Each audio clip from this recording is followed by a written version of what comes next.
the Bright House Network's high school football game of the week.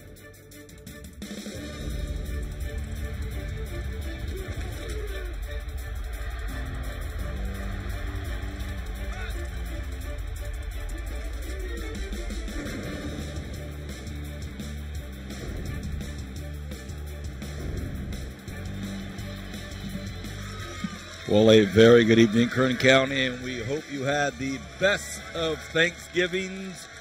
Here we are at Bakersfield High School downtown on Bright House Network's high school football game of the week. How can it get better than this? The Drillers hosting the Centennial Golden Hawks. It's a kickoff. Both crowds standing up on both sides of the football field, and as Bright House Network starts the evening, here it goes.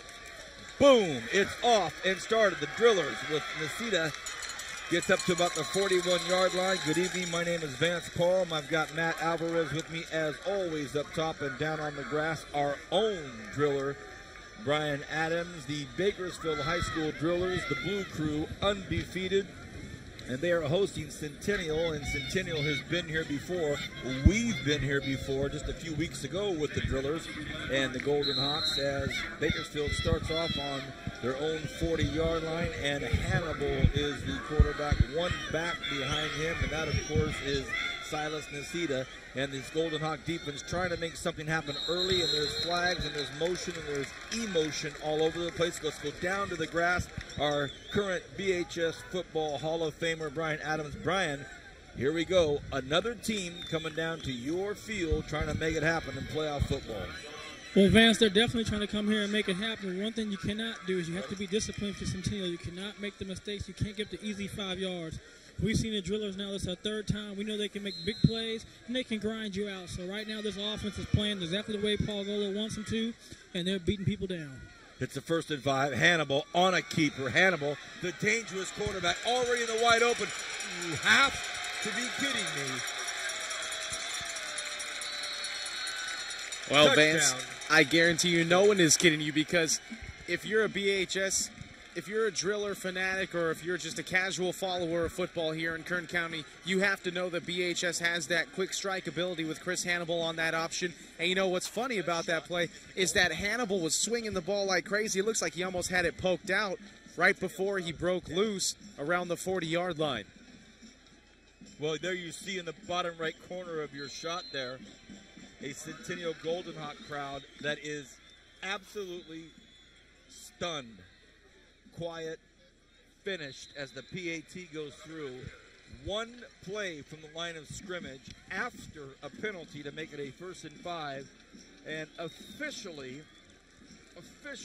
with 11:43 on the clock, 17 seconds have gone off the clock, Ryan, and it's 7-0 Drillers.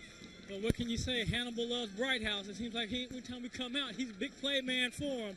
And, you know, right there, it seems almost like we were there 2 weeks ago at Liberty, the same type of play. He kept it, went to the right. At least this time, Centennial touched him a little bit.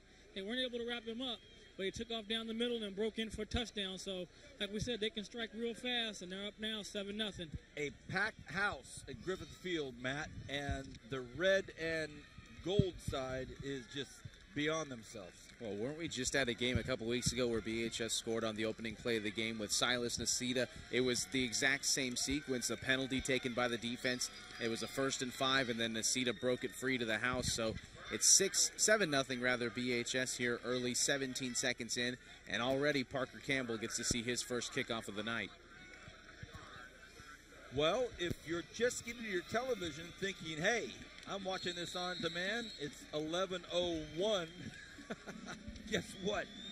It's already 7-0 Drillers.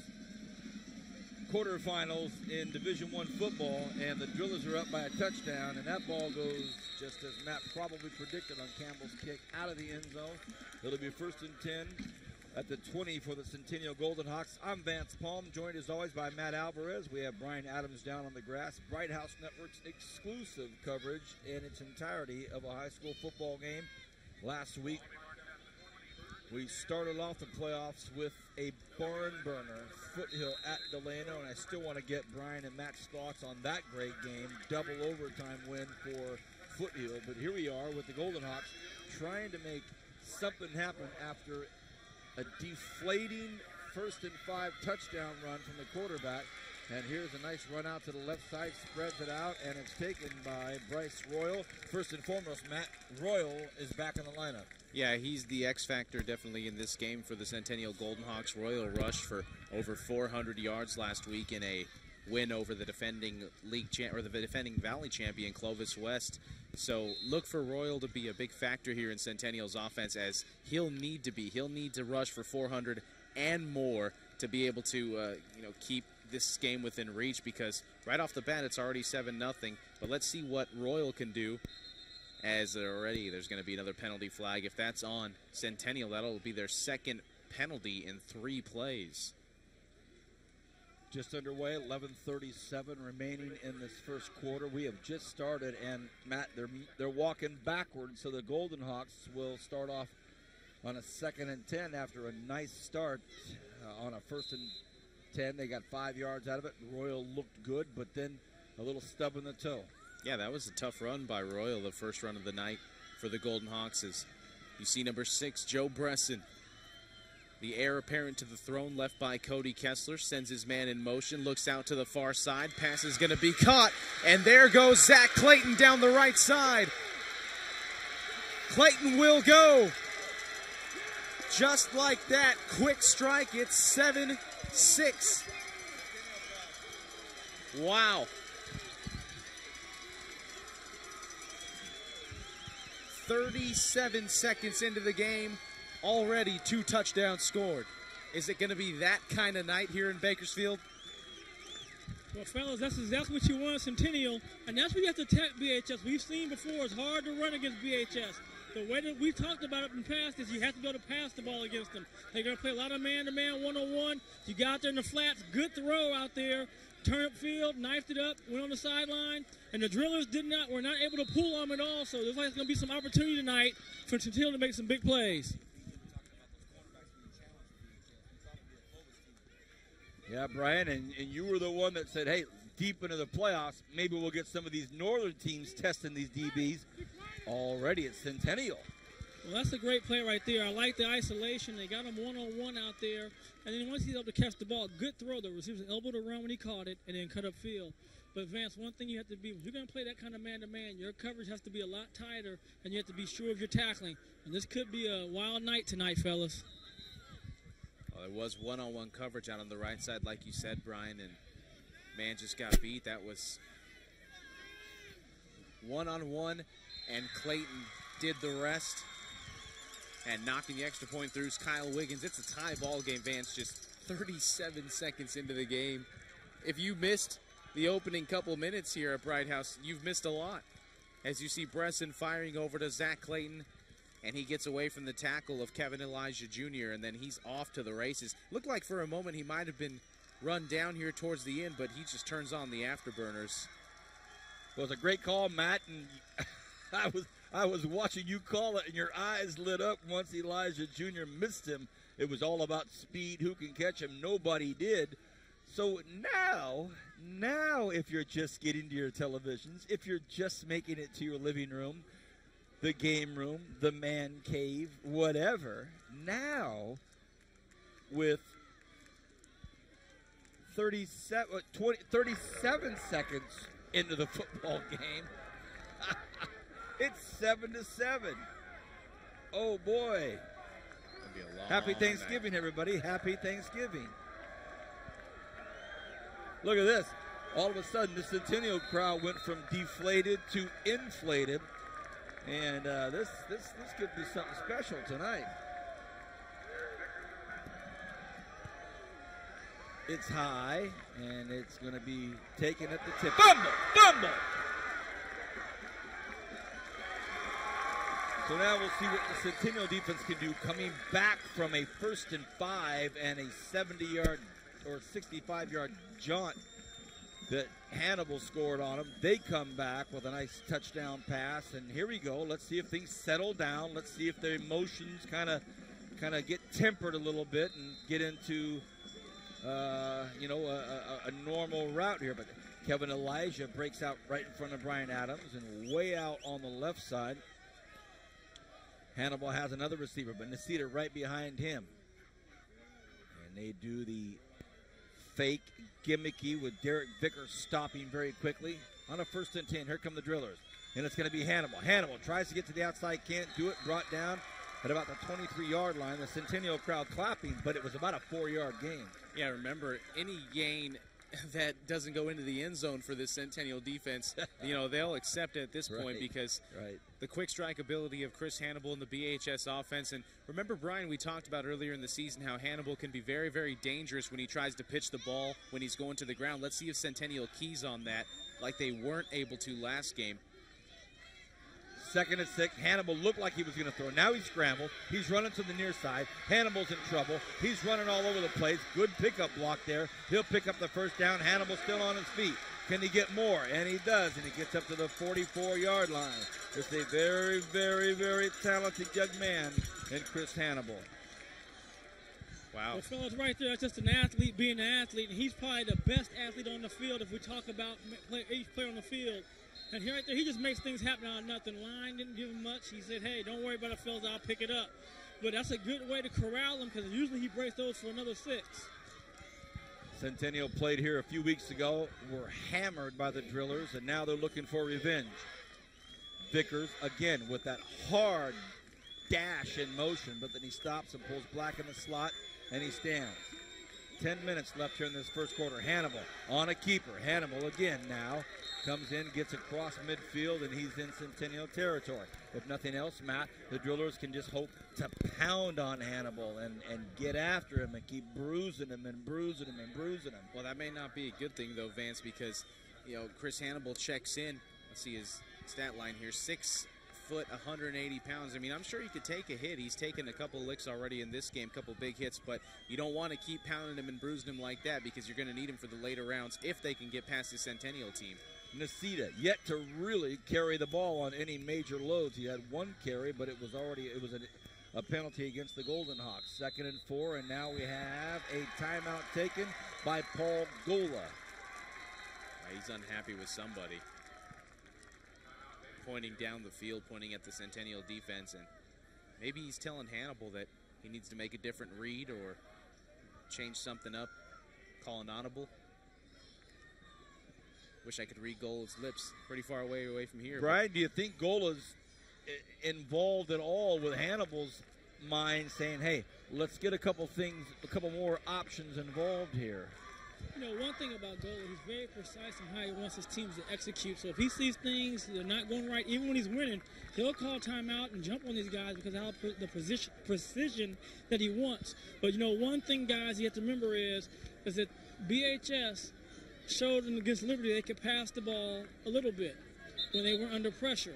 And maybe they want to get Elijah out here with Grimes. That's a good matchup. 2 good athletes on the same level so they can battle. And Kevin Hayes, the sophomore, has been their big play guy. So they have some options to try to go outside this run if you're keying too much on Hannibal and Nicita. 2nd and 4. Hannibal behind center. Nicita right behind him. They go to Nicita, and he gets it to about the 44-yard line, and that's going to be enough for a 1st down. So the drillers will move the chains. It'll be 1st down. Bakersfield High School. You're watching the Bright House Network's high school football game of the week. You know it's a serious playoff game because there is nobody at the concession stand on the driller side of the football field. I mean, it's cold. People might want hot chocolate. They might want coffee. They might want some tri-tip.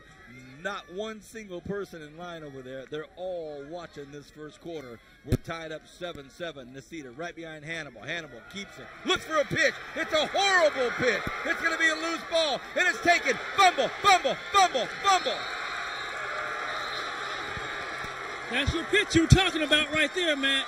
The one when he tries to force it.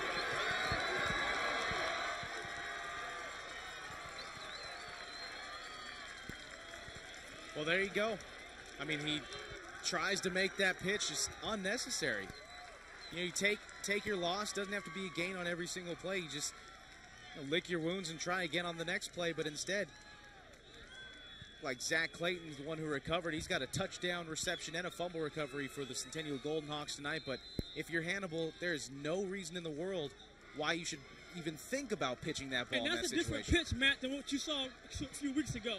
The other pitch is going down, pitching out. That one he's balled up, he tries to throw it like almost a pass back. But you called it, Matt, about that dangerous pitching. Here we go.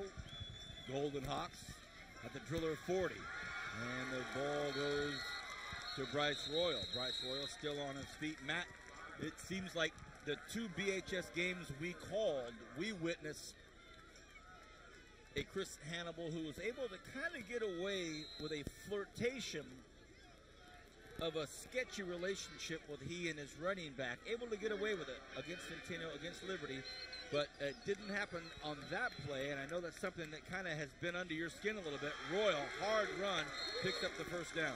Well, you've got to know that, especially if you're Centennial and you're Brian Nixon and you've done your homework, you have to know that Hannibal is going to be prone to pitching that ball in any situation. And if you're a defensive back, once you see a quarterback going to the ground, you kind of want to rally to the ball. But what really needs to happen is that pitch man needs to be covered as well, because you never know when Hannibal might just break free out of there or get an arm free and be able to pitch the ball. So both those men have to be covered. They both were. Turnover, and Centennial has it deep in BHS territory. Well, the Golden Hawks right now, Coach Nixon going with a dose of royalty. It is all Bryce Royal right now. Don't forget, Kern County, Bryce Royal not in the game a few weeks ago here at Griffith Field when the Golden Hawks played against the Drillers, so it's well documented that he wasn't there, but he's here tonight, and so we'll see if that plays a difference. 2nd and 6, 7:34 here left in this first quarter.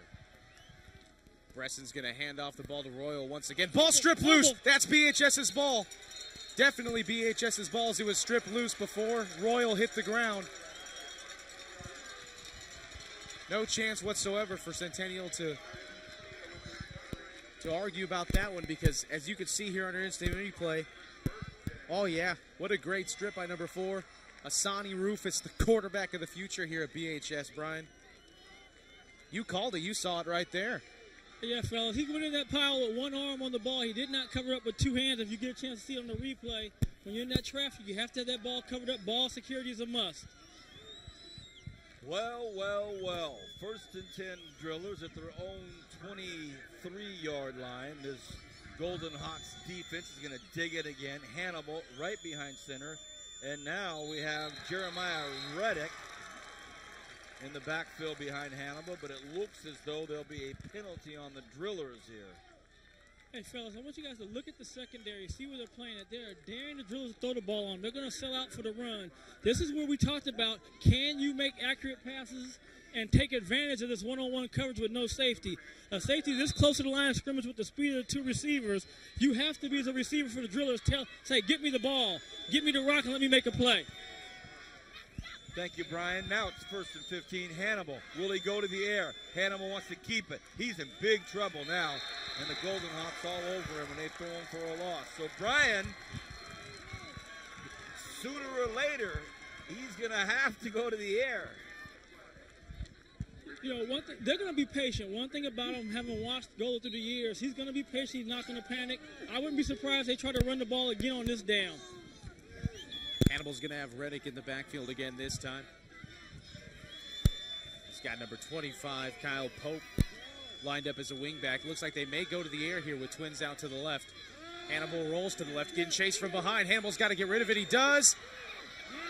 And Pope makes a good catch, but it's going to be well short of the first down. But he did pick up 7 yards on the play. Hannibal was hit as he threw it, as the pressure was coming from number 54, Brody Scott. Watch this, Vance, right as he lets it go. Boom, takes a big hit. And yeah, that could have easily been picked off. I mean, I don't think that's who Hannibal was aiming for. He looked like he was aiming for Jeremiah Reddick. Well, that's an understatement of the year. Yeah. I think he's trying to get out of trouble. Hey, look at this, Kern County, 3rd and 8. Now in the seat of back behind Hannibal. And this Golden Hawk defense on their feet on a 3rd down in the first quarter. Hannibal rolls left. Hannibal wants to throw it up. Picked off! Logan Kukoc. So Logan Kukoc picks that baby off. He read it. He read it just like the last play. Hannibal likes to roll out to the left. And since it's so awkward for a quarterback to have to throw across his body, like against the grain almost, but that's what Hannibal likes to do in this situation. See, he jumps, tries to float it over, and Kukoc, he read that the entire way. That kid's 6 foot, 180 pounds, got his arms all the way up there. Turnover. Centennial has it once again here on the 28-yard line. I see Brad Prout coming out. Number 65 in the offensive line, patting every single one of his Golden Hawks on the helmet, saying, let's go. Preston, play action. And he gets it out there, and it's a nice play, and it's caught out there by who else but Logan Kukoc. So Logan picks one off. Now he's getting it going here. Well, Brian, all about that driller D digging in right now. Well, that's what they're known for, Vance, under goalie. They've been a great defensive ball club, and last series they were able to stop. But, you know, right now, Centennial's in a good situation. Second and short, you can still throw the ball. They have to respect the run. You know, I would look to see Thomas Grimes. He's their big play guy. You know, get an opportunity maybe on this series. Bresson's in the shotgun formation now as trips out to the left. Flirting with the play clock here. They get the handoff to Bryce Royal, and Royal's going to be swallowed after a gain of 1 yard. It'll bring up a short third down attempt here for the Golden Hawks. Kukoc had his hand on the ball 2 plays in a row. Once the interception, like Vance said, and then a reception out in the flats that put Centennial in a position now as it's 3rd and 2 from the 20-yard line. And it's going to be an official's timeout. Equipment issue here for number 34 on BHS's side. That's Andrew Agtang. Look at this. Look at this. The power backs coming in for Centennial. You got number 4, Alex Zubia, number 9, Preston Fortner, and then I think they're going to second-guess themselves here as Coach Nixon calls a timeout for Centennial. You know, funny story about Coach Nixon. My goodness, that's a loud bang over there at the rail yard behind us. But Coach Nixon was actually suspended for this game, and then he had the suspension lifted after an appellate process from Centennial. It was last week at Clovis West High School. One of the players got into it with the refs.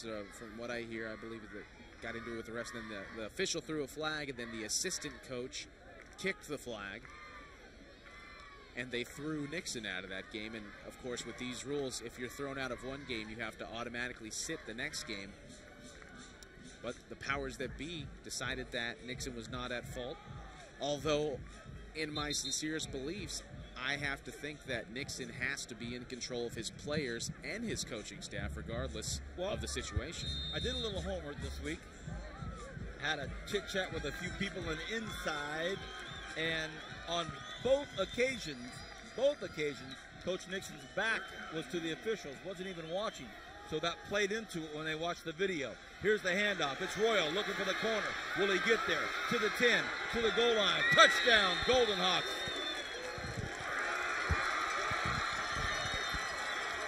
Man, does this kid make a difference or what, Vance? Bryce Royal listed 5'11", a $190, and he probably runs a good 4.5 40, and he's power on the outside, able to sneak it into the end zone, evading the tackle of Asani Rufus. And BHS may have its hands full for the first time in a long time here tonight. Bryce Royal took the handoff, looked to the left corner, and never looked back. We have a penalty flag here, and that gives us a chance to go down to the grass to Brian Adams. This is a different Centennial Golden Hawks team right now, not just because of Bryce Royal, but now Preston, the quarterback, knows that he has a little bit of leeway in his options. You know, Vance, and they're playing with house money. If you get beat by 30, you're supposed to. They're letting it all hang out. Defensively, they're playing well. They force the drillers to be in a passing situation, which I still believe is the best way to beat them, is win first down, get them into a passing situation, and see if they can pass when people know they have to pass. But right now, you have to love the way Centennial is playing football right now. They are totally confident. They have no fear of the drillers, and they are continuing to make big plays after another. Now, Great change right there by Nixon on that play. He goes to his big, heavy lineup, goes outside. Royal hits the sideline. And this is something we have not seen, is speed problems for the drillers. They're having some real adjustments trying to catch these guys. And they've got to do some major things now on their sideline because they just don't want to do is get down by another touchdown and get this momentum and get the feeling we can beat them by Centennial. The drillers have to respond back right here, settle down, and just do what they do best. Thank you, B. Adams, down on the grass right below us. So as he's speaking to Tony, our cameraman, he's looking up at you and I, obviously. And Matt, I know you have your thoughts on this building momentum here. I mean, these teams are very similar in the offense. If Royal hits the edge, it's going to be very hard to stop him. And conversely, if Hannibal or if Nasita or if whoever's in the backfield for BHS hits the edge, it's really hard for the defensive ends to contain. It's hard for the cornerbacks to contain. So once these guys hit the edge, these are the caliber guys that are liable to make this game a shootout here tonight. Looks like that's what it's going to be. Kickoff's going to be taken by number 12, Jermaine Irvin, along the right side, and we got a penalty flag down around the 29-yard line. Maybe a hold. Already, that's the 8th or 9th penalty flag here tonight.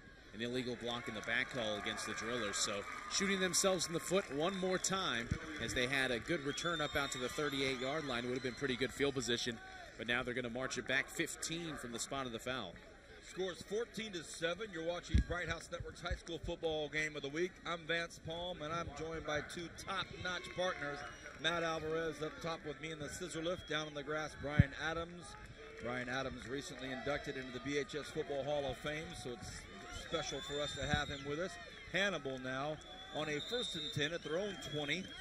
He has Silas Nasita right behind him, and unbelievably enough, the Drillers trailing in the first quarter on their home turf.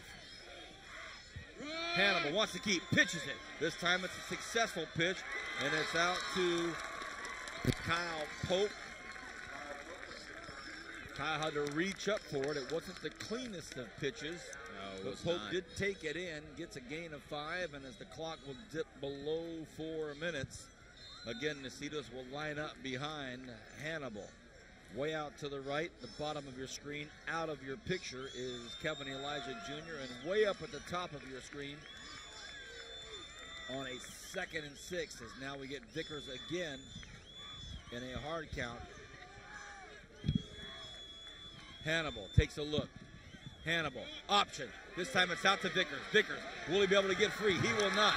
Incredible play out there by Zach Clayton. Zach Clayton having a first quarter that a lot of players would like to have an entire game. Absolutely, Vance. And, you know, on this play, Vickers actually grabbed the face mask of Clayton on his way down. Could have easily been called an offensive face mask, one of those penalties you don't see very often. But Clayton stuck with it, gave it right back to him, dragged Vickers down to the ground. Here you see on the replay, the pitch to Vickers, watch this. Vickers tries to give the face mask, starts dragging the face mask, and then Clayton says, I'll have none of that. Here's your 3rd and 5, Brian. Hannibal's going to go to the air, gets rid of it quickly into no man's land, so it'll be incomplete. Coach Gola paces on the sidelines, crosses his arms, and now the Drillers will have to punt. So they won the first down battle, and that's kind of what you're talking about, B. Right, because it's, like we said, we've seen the Drillers pass when there was no pressure. But there's a couple times in the Liberty game when they had to pass with pressure, they were incomplete passes. It's a different beast when you're under pressure. And also, he's not setting his feet up when he's throwing the ball. If you watch, he's kind of rushing. You got to get underneath him and make a solid throw to the receiver. Thank you, B. Well, Clayton is deep, along with Thomas Grimes. It's kind of that rugby punt, and it's going to be, it ends up being a 7-mile punt by Nasita. It gets all the way down to the 10-yard line. Want to know how much, Vance? Tell me. 70 yards. Yeah, a 70-yard punt. I hope we can see that again from our Bright House production crew. Silas Nasita makes a quick little move to the left, gets rid of it. It's low, it's got a funky bounce, and Matt, look at this baby. That's 15 feet off the ground. Talk about field position. I mean, that's obviously not how you coach it, But hey, when you get the roll, you get the roll. You know, you get that quintessential football bounce, like you like to call it. Look at these guys. Man, oh, man, They're just oh, dancing man. alongside it. Look at Vince, that. that's like my scorecard on golf. Just the number, baby. Doesn't not how pretty it is. Well, I'll tell you what, that's a 70-yard boot, and Grimes and Clayton were standing 30 yards further up. So great job by the football gods and the drillers, because they're able to benefit from that. Now Bresson wants to go to the air. He throws it over the outstretched hands of Andrew Dougherty, and Coach Gola kind of giving the officials a word over there like, hey, that's offensive interference. There's a look at the rock packed to the gills here after Thanksgiving. And everybody's home for the holidays and enjoying a nice Thanksgiving weekend. What better way to spend a Friday night than to come watch a BHS Centennial quarterfinals playoff game. A lot of great games going on tonight in the Valley. This being the premier game in many people's opinions. It was a unanimous vote by our Bright House crew. Here we are. Bresson's going to be in the shotgun. Has trips out to the right, but they're going to hand off to Royal. There goes Royal again. Gets a great downfield block. And Bryce Royal over the 50-yard line. Tripped up near the 30-yard line of the Drillers. So much for that 70-yard punt that was going to pin Centennial so deep in their own territory, Brian. Watch the blocking on that receiver. Big runs come with blocks by the receivers. He opened up that hole so the Royal can come through. And that time with the speed, he was not going to outrun Kevin Elijah. Kevin Elijah is the one guy probably can catch him, and he was able to do that. Well, as Brian calls it, Matt, we're seeing it. It's just perfection here. And I'll tell you what, Kevin Elijah Jr. is one of the fastest kids in the state, and he's doing his best to keep up with Royal. It's going to be Bresson again with Royal in the backfield again. Trips to the right, handoff to Royal. This time he's going to be stopped short of the line of scrimmage. It's Reddick on the tackle. Also in on the tackle, Andrew Actang, a sophomore. Sorry, a senior. Actang's a senior. Some of these unheralded heroes from this Driller defense that have done such an incredible job this year, shutting down team after team after team. And now, with 1:45 left in the first quarter, dare I say, we already have a classic brewing here in downtown Bakersfield. 2nd and 12, Bresson in the shotgun. Kobe Minnie in the slot, another dangerous, dangerous weapon in Minnie. Could it be Minnie this time? Minnie, he's open. They go to him. Minnie catches it at the 15. Kobe Minnie with a stellar touchdown grab. Oh, boy. Kobe Minnie, who has been one of the most consistent, solid, go-to guys all season long in the post-Cody Kessler era. Kobe Minnie steps up, and just like they scripted it, pow! Well, fellas, it's kind of like last year. Centennial beat BHS that first time in the Win Bowl, and then in the playoffs, BHS came back and beat Centennial. Now, Centennial's jumped out on the Drillers by moving guys around, getting them confused, taking advantage of that man-to-man defense, and so far, Centennial Golden Hawks are taking it to the Drillers. Extra point by Wiggins is good, 21-7. Brian, on that touchdown pass, both cornerbacks came up to play bump coverage, and I think that really cued quarterback Joe Bresson into looking at Minnie, who was running a slant. He knew it was just single coverage, man-to-man, like you said. Right. And you got to understand, Elijah's coming over to slide in, so when you're sliding out and that receiver breaks underneath, you have to turn your hips to make an adjustment. Great route, great pass, great play call. Great catch. And great catch. He used his hands, which I like. But let's give Coach Nixon and his staff some credit. They dissected the film, they found some weaknesses, and they had a game plan, and they're perfecting it right now. And it's only the first quarter, fellas. For 21 points to be given up by this BHS vaunted defense, when I believe the most points they gave up all year was 28 against Frontier. My goodness. Centennial is coming out on fire tonight, and they've stunned, absolutely stunned, this crowd here at Bakersfield High School. $1:25 left to go in the first. BHS looking for some sort of spark. I mean, what they really need to do here is handle the kickoff. They fumbled the last 2 of them. It's going to be Vickers deep. Kick coming from Andrew Doherty. The crowd starts to get loud. And it's Little Pooch going to be taken on the run by Jermaine Irvin. Irvin up the right side, gets up above the 30-yard line, slammed down hard by Adam Lopez. All right, here's another look at this touchdown. I talked about Minnie being in the slot, and watch this catch. He's got a defender all over him. Nothing matters if he doesn't put his gloves on that football, and boom. So, Brian, I know as a receiver, you can get the protection with the quarterback, you can get a good route, you can get a good pass, but, man, it comes down to that young man right there putting it on the line and Kobe Minnie catching that football. That's what he's supposed to do. Right. I mean, that's what you practice every day. He's supposed to do that. But what I like is his route. He avoided the contact with Elijah to get open. And the drills have to stay with what they do. It's 21-7. It sounds bad, fellas, but it's only the first quarter. Don't panic. Don't go in the tank. You've been here before. You had a battle back against Frontier. You just settle down and do what you do, and that's run the ball. 3-yard gain. And it's going to be 2nd and 7 for the Drillers as the clock ticks under a minute to go. Hannibal with the double wing set once again. Changing up the call at the line. Then he sends Dallas in motion. And Hannibal going to be swallowed up. I think now Brian Hannibal is a little less apt to chuck the ball once he gets in a crowd like that after that early fumble. Well, you know, in that one he made a good decision. It was too crowded. He wasn't able to have a good pitch relation. But he will pitch it again. I don't think he's going to panic just yet. And the Drillers aren't going to panic. One thing I can tell you under Gola, they're not going to panic. 22 seconds remain in the first quarter. Looks like a passing situation here on 3rd and 4. Hannibal has Nasita behind him, and he's going to take it himself. Hannibal wrapped up behind the line by number 54, Brody Scott. And that'll do it for the first quarter. Hey, Kern County, what do you think about this?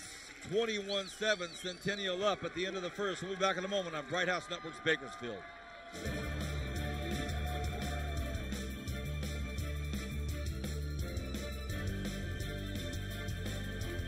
Break out of the box with Bright House Network's Whole House DVR service. Our Whole House DVR service makes it easy for everyone to enjoy their favorite shows. With options to record up to 4 HD channels at once, store up to 120 hours of HD programming, and view across multiple TVs in your home, something no other provider can offer. You're getting more entertainment and more convenience in more rooms. That's Bright House Network's Whole House DVR service. Learn more at brighthouse.com/DVR. Wow, I can't believe you just told me that.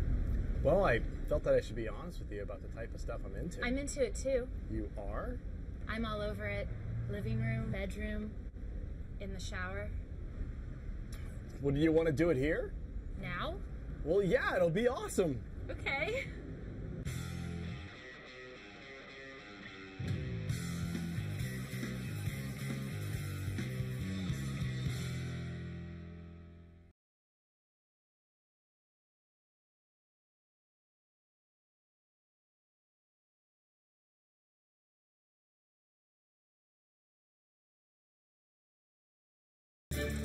Welcome back, everybody. Vance Palm alongside Matt Alvarez. Brian Adams down on the grass at Griffith Field. The beginning of the second quarter. It's a 4th and 4. Brian, you think they'll punt it or what? They got to be careful because Thomas can be a game breaker on you. Well, they finally got it up, and it bounced. Grimes should go get it.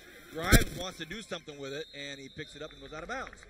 So, Brian, my question to you right now as we start the second quarter, the Drillers down 14. Whose emotions need to stay more in check right now? These pumped-up Golden Hawks or the perplexed, a little out-of-whack Drillers? The Drillers have to stay calm. They cannot panic right now and do anything they don't do normally. But the problem they have is that Royal changes the whole dynamics of this offense because he's able to run the ball and force you to deal with the running game. And they really have not attacked them big time in the passing game, what we know they can do. But right now, just watch how the Centennial Golden Hawks are running on the field. Much different. And again, like I said, Nixon with time and able to adjust, he can make it tough for you. And he's got BHS in the vice. Joe Bresson's in the shotgun with trips to the left side. Bresson looks to the right side, finds his man Doherty, and there goes Andrew Doherty. Are you kidding me? Centennial is up 27-7 over the #1 seed Drillers. Elijah Jr. got beat again, and you hate to put it on him. I mean, Bresson is just threading that needle, though. My goodness. Welcome back to the second quarter. If you went to the restroom or you went to the kitchen or you went somewhere, pow! 27-7. All of a sudden, the Golden Hawks now, and you talk. I started the quarter asking you about emotions and who needs to keep it in check. I don't know if you can put a bottle cap on the Golden Hawks now, Brian. Well, Vance, the bottle is open now. Sounds good. Go ahead. And there's nothing you can do about it because the Drillers like to play a lot of man-to-man, and we talked about this 2 weeks ago at Liberty. If you're going to beat the Drillers, you have to test them in that man-to-man, take a chance, and be able to pass and make big plays. Secondly, you have to put them in a passing situation. Put them to where you know they're going to pass. They have not shown that ability this year, and so far in this game, they haven't shown the ability to pass the ball when they have to. Now, again, if you're a Driller team, it's like the Oregon Ducks against SC.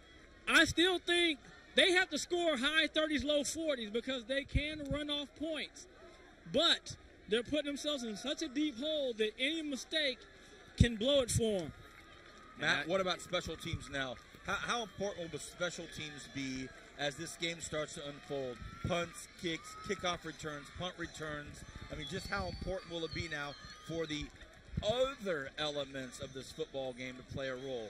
Well, Centennial, I mean, if BHS ever holds them, they have a great punter in Doherty. I mean, he just scored the touchdown. And then, you know, you look at the other side of things, BHS, they're really not getting anything going offensively. So if they're able to get good field position, they know they have a very accurate kicker in Parker Campbell who can at least put some points on the board. So it's given them somewhat of a moral victory. Another pooch kick, and it looks like it was offsides here against Centennial on the kickoff. It'll move them 5 yards back, and we just talked about field position, Vans. Looks like BHS is going to have good field position to start this drive. Once again, welcome back. Bright House Network's exclusive full game coverage of the high school football game of the week. We're in the quarterfinals of the playoffs in 2011. Last week, Foothill at Delano, a double overtime thriller that we were so thrilled to be involved with and so pleased to be involved with. Now, all of a sudden, it's the Golden Hawks, 28-7 at the beginning of the second quarter. And for anybody out there in Kern County that said, oh, yeah, this is what I predicted, nope. No, but, you know, you thought it would be a good game. The second time it's hard to beat a team. You weren't expecting this. And I'll tell you this, Matt, if they come back kicking three, you can cancel this. You can go get your nails out. If they're kicking threes, you can get your nails. Here's the kickoff, taken at the 10-yard line. Vickers, and he's tripped up at the 20. Thought he might have had some space there to get something done, but he doesn't, so it'll be 1st and 10 from the 20-yard line. Just underway in the second quarter. If you're just getting to your television, I think, is that the correct score on our screen? 28. Should be 28-7. That we Even have our guys in the truck are flummoxed. Are you kidding me? It's supposed to be 28. Derek Vickers have to keep his emotions in check right now, Brian, as he got tackled by just one player. Wasn't able to break a tackle out there on the far side. He slammed the ball down. He threw his helmet down on the ground. He's out here on the field. He needs to keep his emotions in check for sure. He's one of the star players on this BHS team. Nobody behind Hannibal. He's going to have to go to the air. He throws one out here, and really no chance at being caught. Very good coverage out there by Khalil Shagog, and he's working on Kevin Hayes. So Hannibal just kind of tosses that up here. So that's a first down win immediately. Well, guys, right there, you're seeing what the pressure does when you're down 28-7. And we talked about Liberty. These Driller receivers, Hayes and Elijah, would have to show up sooner or later in one of these playoff games for them to get a win. This is, again, where they're going to have to make plays because Centennial's selling out against the run and making sure that the Drillers are in check. Except for that one run, they've been tackling well. They go to the run. It's going to be Hannibal keeping it. Hannibal looking for some space. Hannibal gets open. That's a nice run, and he gets to the 38-yard line. So he fakes the Nasita, keeps the ball himself, and a big chunk of yardage there by Hannibal. That's all on Logan Kukuk there, that Hannibal was able to get that far. Kukuk bit on the pitch, and he went to the pitch man. Instead, Hannibal faked the pitch. Watch right here, number 42 in white. You see Hannibal right there. Fakes the pitch, and then that's Kukuk flinging his way around Hannibal. If Kukuk stays home, fumble! Fumble! Oh, he picks it up, and now look at this. Vickers still on his feet. He gets across the center of the football field, and now it's going to be 1st and 10 Drillers at the Centennial 44-yard line. Man, this game right here, don't take your eyes off the screen. Hannibal's having some trouble with these pitches here, Vance, as you see the fumble and then picked up by Vickers. I think Vickers is trying to do just a little too much. Going to cut it back inside, swinging the ball back and forth. Has a good chance of getting it knocked out by a pretty hard hit, as we have an official's timeout here, like an injured player for BHS number 50, Nick Kidd.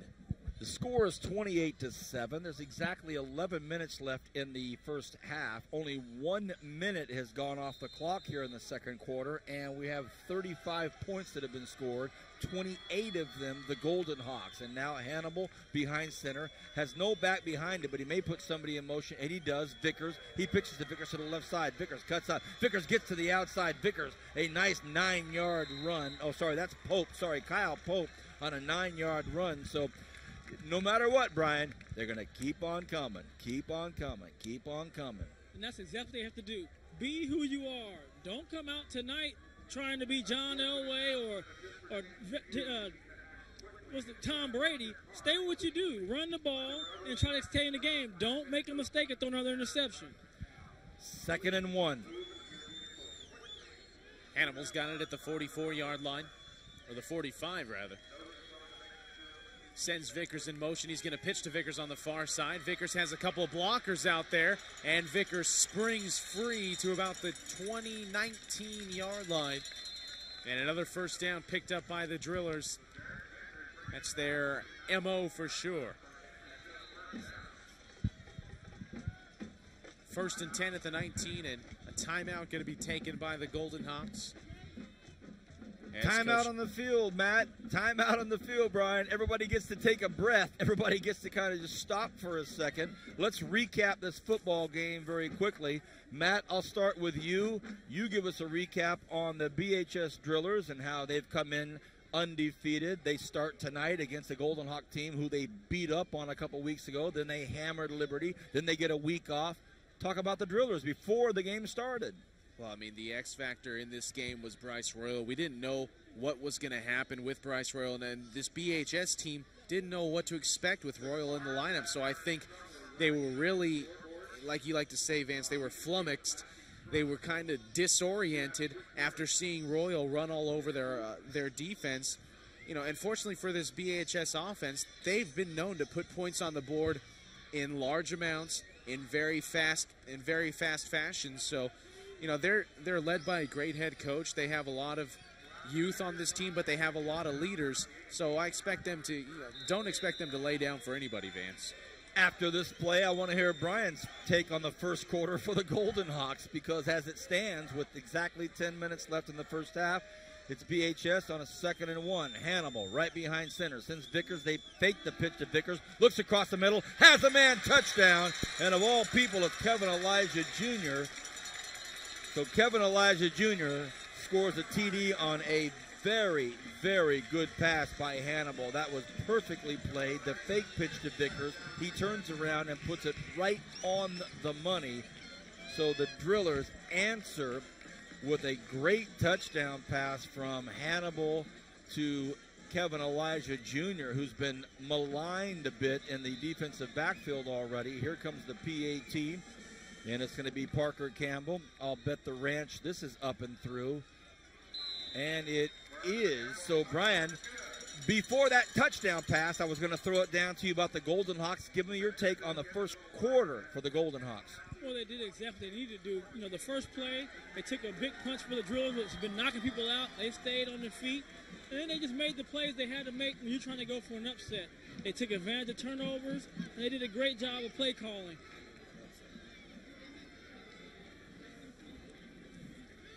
Under 10 to go, and Brian's key word there is upset. He said they're playing with house money. You know, for them, it's all about trying to knock down the big blue so they can take shots. They can do this. I mean, hey, it's like, what do you have to lose kind of thing. And it goes back to my question on whose emotions right now are really, you know, who has the biggest butterflies? Is it the Drillers or the Golden Hawks? Well, at this moment right now, you've got to believe that BHS has the bigger butterflies in their stomach because they're dealing with the unknown. They still haven't quite figured out the Centennial offense with Bryce Royal and with this single man coverage that they have as their defensive backs. It's really hard for them. I'm sure they're getting frustrated. I'm sure Elijah's frustrated. You know, we have to look for him to keep his composure if you're a BHS fan. And if you're Centennial, you just keep going right back to what's your success, and that's through the air. Long kick almost makes it to California Avenue. So it'll be 1st and 10 for the Golden Hawks. Agree or disagree with the Butterflies? Well, Vance, I think, like I said, the BHS Drillers just hang tight. You got a whole 3 quarters to play. It's no big deal. You lay low. You've been here. You've been down before. It's not the first time you've been down this season. And you got to just keep back at it. Come back on this series. They get the ball and score. You're down 7.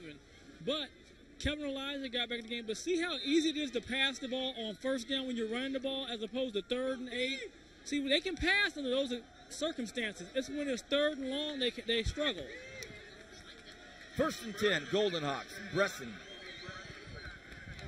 They have the ball at the 20-yard line. He's got Royal with him. They're going to fake to Royal. They're going to hand off, and it's going to be taken for a loss by Zach Clayton. So great penetration by that Driller defense.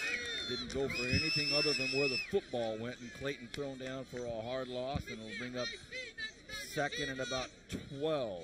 9.5 left in this first half. It's been one of the most entertaining, enjoyable, and exciting first quarters of football we've had all season long on Bright House Network. You tell me a game we've had more action by 2 bigger powerhouses in the first quarter, not to mention the fact that it's the playoffs, and I'll give you $1. Pass out to Royal. Flag on the play from way There's going to back be some holding in the that defensive backfield, fellas. Uh-oh, and this was way back at the 45-yard line where the flag was thrown, and it was an incomplete pass out to Royal. You see here Bresson throwing the ball across, and yeah, it looked like right there on the right side of the screen, didn't get the number of the BHS player, but it looked like it might have been defensive holding. We'll see here as the white hat makes the call. It is. That's 10 yards and an automatic first. So again, BHS with the penalties could have had a drive stalled at a possible 3rd and 10 opportunity, but instead it's going to be a 1st and 10 from around the 30-yard line. Wow. Golden Hawks will take that anytime, especially at Griffith Field. On a pass that bounced off of Royal's shoulder pads and could have been run back for 6. They go back to Bryce Royal on that play. Not going to be a 1st down quite yet. 2nd and 1, it looks like. I always thought that a defensive holding was an automatic 1st down. I guess that's not the case in high school. It's 10-yard penalty. And I think that first play was a loss of yard. They were 2nd and 12, so you're right. 2nd and 1 now. Royal, Bresson hands it to him. Drillers all over him. And they go down on the far hash mark at about the 30-yard line. And Bresson will come over and talk to Coach Nixon very quickly. That'll bring up big 3rd down here, big 3rd down. Well, Royal has to run the ball a little more ferociously than that on that second and short. You can't go there, as we say, tiptoeing through the tulips. You have to run with some aggression on that play. Well, one thing I'd like to see the Centennial offense keep doing is going to the outside, running those power plays and those sweeps, because the BHS defensive ends, they've been unable to contain, especially with Bryce Royal in the lineup. But on a 3rd and 1, of course, you're going to look to go up the middle, especially when you have 2 fullbacks in the game like you do now, and a timeout's going to be taken. Well, remember, they used this lineup and went outside before when they made that switch when the big heavies came in, and they went off tackle to the left, and they pulled a couple guys through. So they're not afraid to go up the middle or on the outside. But right now, your quarterback has to make sure everything's going. He's got to get that play in and go. 8:23 remains in this first half. A lot of time, but It almost feels like the fourth quarter, but it's only the second quarter. It's 28-14. You're watching Bright House Network's exclusive full coverage of the high school football game of the week. My name is Vance Palm. I have Matt Alvarez next to me up on the station lip, and down on the grass is Brian Adams. Brian Adams, UCLA Bruins, taking on crosstown rivals USC Trojans tomorrow. Matt Alvarez's Arizona Wildcats have a new head coach in Rich Rodriguez, so both of these guys jubilant, elated tonight. Well, first of all, I want to give Brian a congratulations on UCLA already winning the Pac-12 South. Nothing like mediocrity that can win a championship. Nothing like mediocrity. Preston on a keeper, and he picks up the first down. He punches it through. Now that the first down is complete, Brian, let's talk about the big game tomorrow night in SoCal. I will be in SoCal, and I'm thinking about popping by and see if I can scout some tickets. Well, I'll tell you, fellas, it's kind of anticlimactic now because SC can't go to the Pac-12 championship, and UCLA automatically goes. And hey, you know, you got to think of Carl Durrell. How bad is he feeling at home? Has a better record than Rick, and here's Rick going to skate into a Pac-12 championship, and then end up probably getting a contract extension. Boy, who'd have thought? It's all about timing.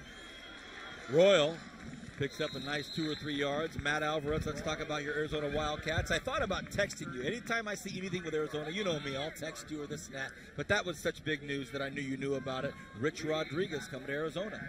Yeah, you know, it's a very exciting time for the Wildcats, especially considering that the spread offense that Arizona already runs is pretty potent. They have some good weapons at wide receiver. They have a great quarterback in Nick Foles and a great quarterback of the future, Matt Scott. That reminds me a lot of Pat White, the same Pat White that played for Rich Rodriguez at West Virginia.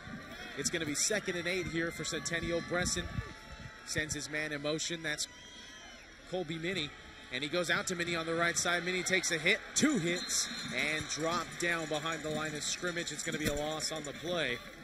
But, you know, I was joking around with Brian before the game, and Brian reminded me that UCLA could potentially find themselves bowl ineligible if they lose these next 2 games. I mean, they could lose to USC. They're still going to be in the Pac-10 championship.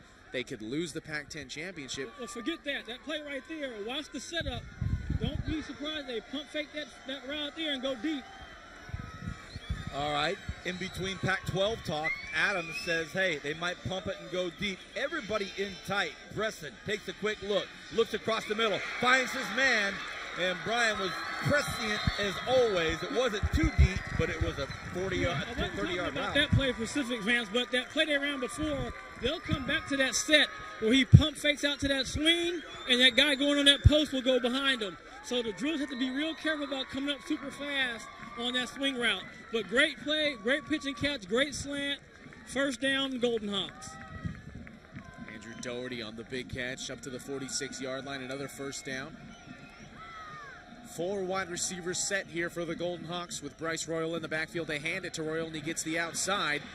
And a penalty flag comes in late, probably a hold on the Centennial offense. I saw it, so if it's not a hold, I'd be very, very surprised. And it is a hold. I saw it. I kind of like watched. I saw it and watched the hand come out of grab the flag, and I said, that's going to be against Centennial right away. We see Brian Adams down on the grass speaking with the Dean of Local Sports, Greg Kerr. Greg Kerr has close ties to the UCLA Bruins. His brother coached there. Brian, of course, played there, so probably having a bit of a UCLA chit-chat. And that'll come back, so the Golden Hawks now will... Kind of funny, Vance, right? Kind of funny that Brian, once I said bowl ineligibility for UCLA, Brian changes the subject. Yep. Oh, yeah. He said, forget about that. Forget about that. You know what, though? In that sense, I believe the UCLA would probably petition the NCAA to try to get into a bowl game. But that's neither here nor there. 1st and 20 now for the Golden Hawks, Vance. Bresson in the shotgun. Clayton goes in front of him. He has options. Bresson gets hit hard. Takes a big hit, and he goes down and didn't hop right up. And he takes a big hit by Shaq Garrett. We called his name quite a bit the first game when Centennial was here, Shaq Garrett. And Bresson's going to hop over here real quick to talk to Coach Nixon. They really plowed through that line, Vance. There was Not very good pass protection at all by that Centennial offensive line as Shaq Daddy gets up in there, puts some pressure on Bresson, forces him to throw it. Little awkward, and all of a sudden it's 2nd and 20. Brian Adams talking with Greg Kerr, and then Brian Nixon comes over and has a quick chat with Brian Adams. Goodness gracious, Bright House Networks as prevalent as ever. Grimes in motion. They give it to Royal up the middle. Nothing doing there, and the Driller faithful liking what they see. Hey, Captain, can you tell me what in the world's going on with you? You're talking to the Dean of Local Sports, and then the head coach Nixon chats with you real quick. What is up? Well, I'm just lucky to be around the Dean. That's what happens. You surround. It tells me if you surround yourself with good people, good things happen to you. So I just try to stay close to all the goodness down here. What's Greg Kerr have about that Garza score? 2014 last time we checked. Okay. And Taft is down, and Edison is down.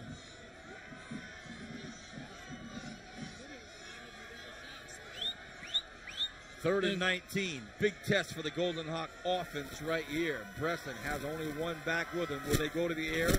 Bresson looking for a hard count. Not going to get that. Bresson in trouble. Goes down to 32. And the rock is rumbling. And, guys, that's exactly what the Drillers want to do. And if you're Nixon, you probably want about another 2 minutes off that clock if you couldn't score. At least have it down to about less than 2 minutes going.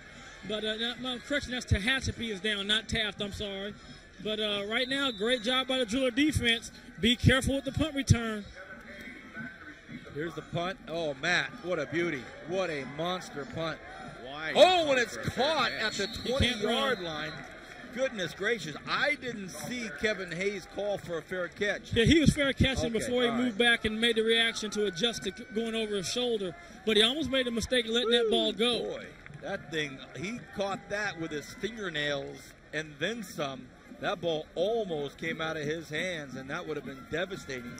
However, it did not, so it's 1st and 10 with 4:18, or is that 4:48? You tell me, boys.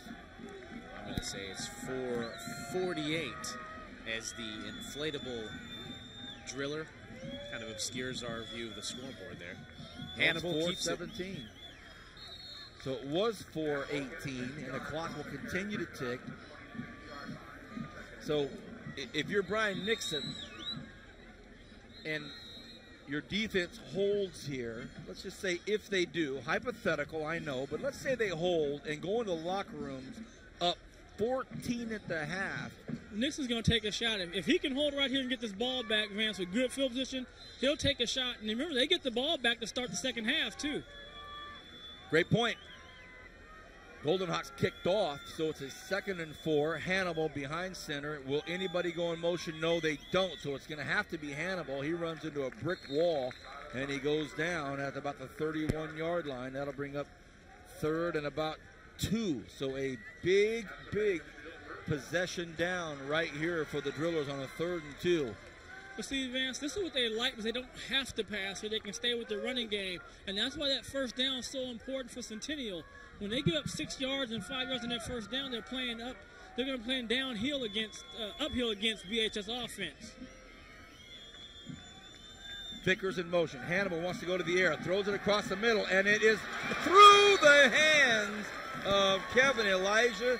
I was about ready to make the old long touchdown call at the 30, at the 20, at the 10. Watch the replay. Right, get the ball gets beyond his hands. You see his hands will be here. His head moves.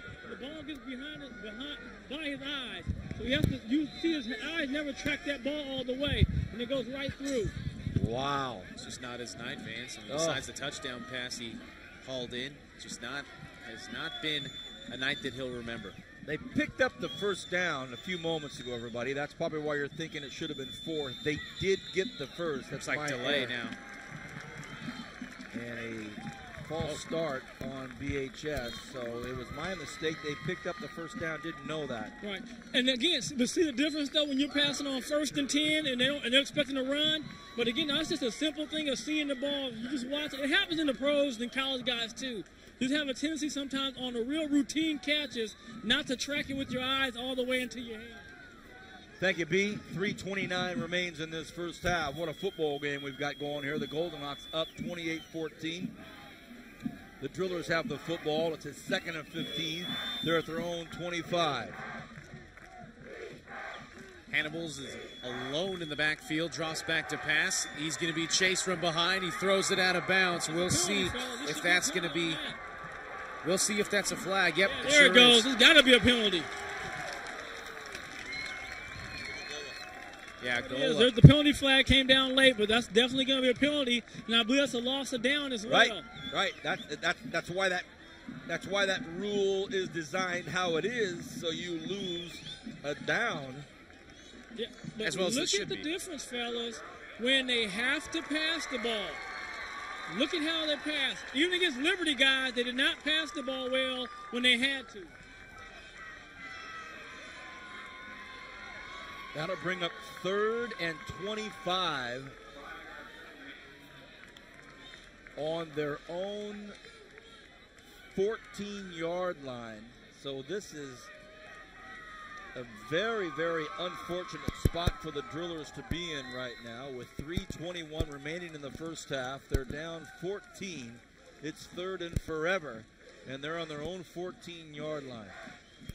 Hannibal behind center, no back there with him. He finally sends one in motion. Hannibal runs, wants to put one up, throws it across the middle. It's incomplete, and that's going to bring up a 4th down. So you're right, Brian. Now all of a sudden, Coach Nixon's thinking, hey, let's get our big-time kicker at least in place for a 3-pointer.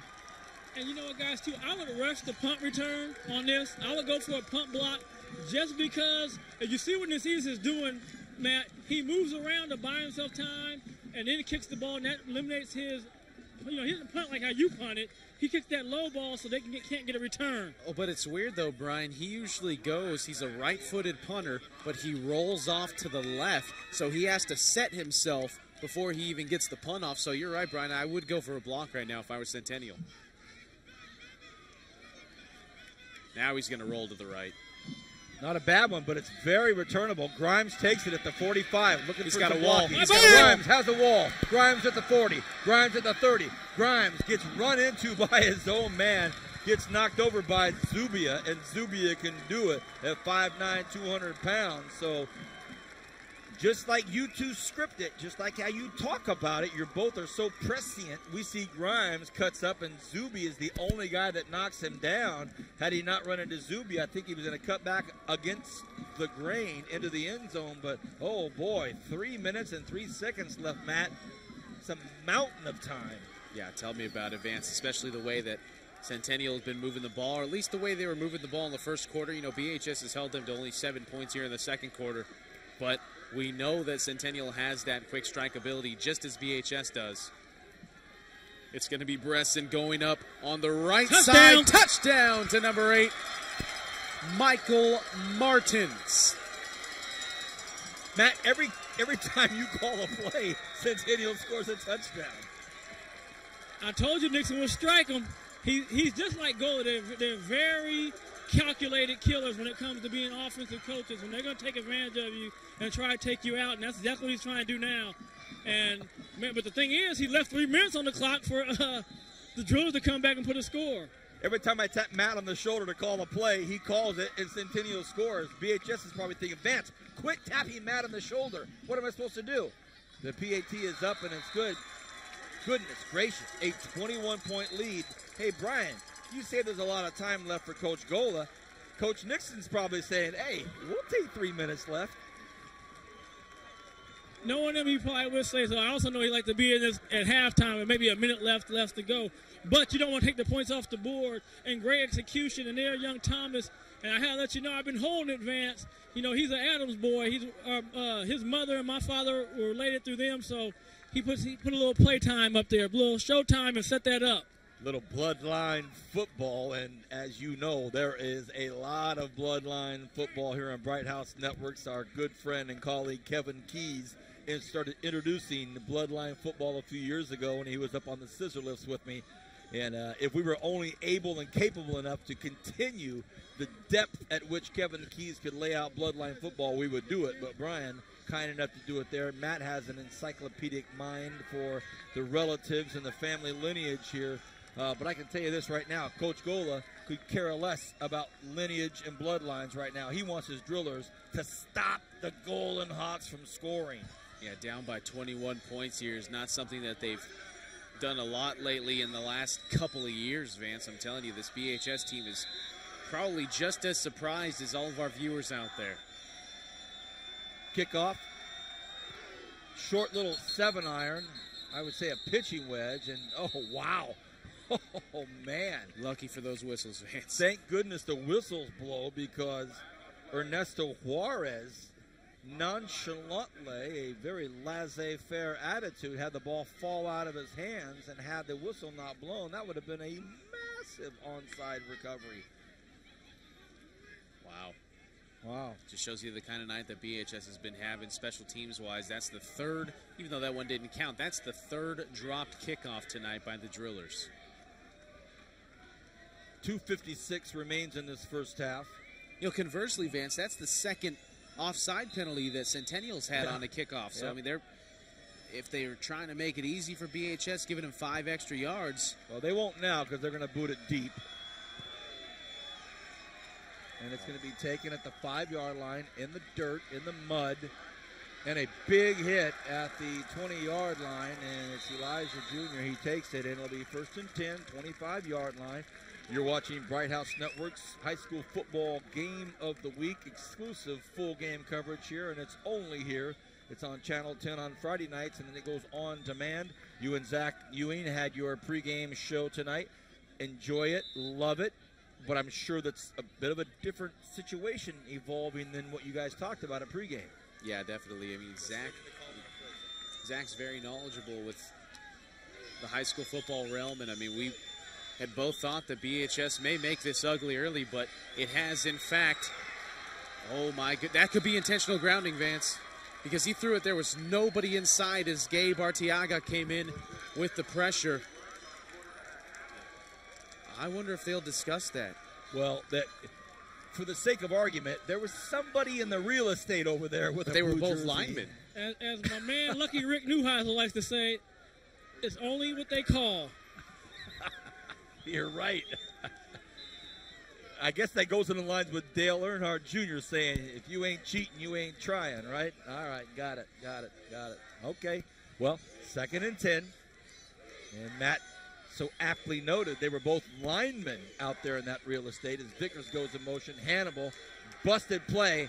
Hannibal in trouble now, floats one out across the middle, and it's going to be pass interference. I'll take that, though, guys. That's better than a touchdown. Remember, we saw Centennial in that first game against Clovis not make that play and gave a touchdown to end up getting them in overtime. That's a great play right there. The guy beat you. He catches, he's going to score. Just go ahead and tackle him and let him go down. Reset your defense, 15 yards. They're in a passing situation. They haven't completed one when they've been in a passing situation. And keep the pressure on the Drillers. Khalil Shagog is the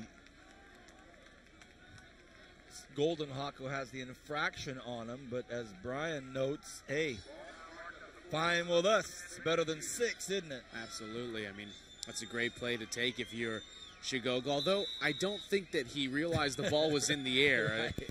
He was kind of just oblivious to the entire situation. Then he saw the flag, was like, whoops.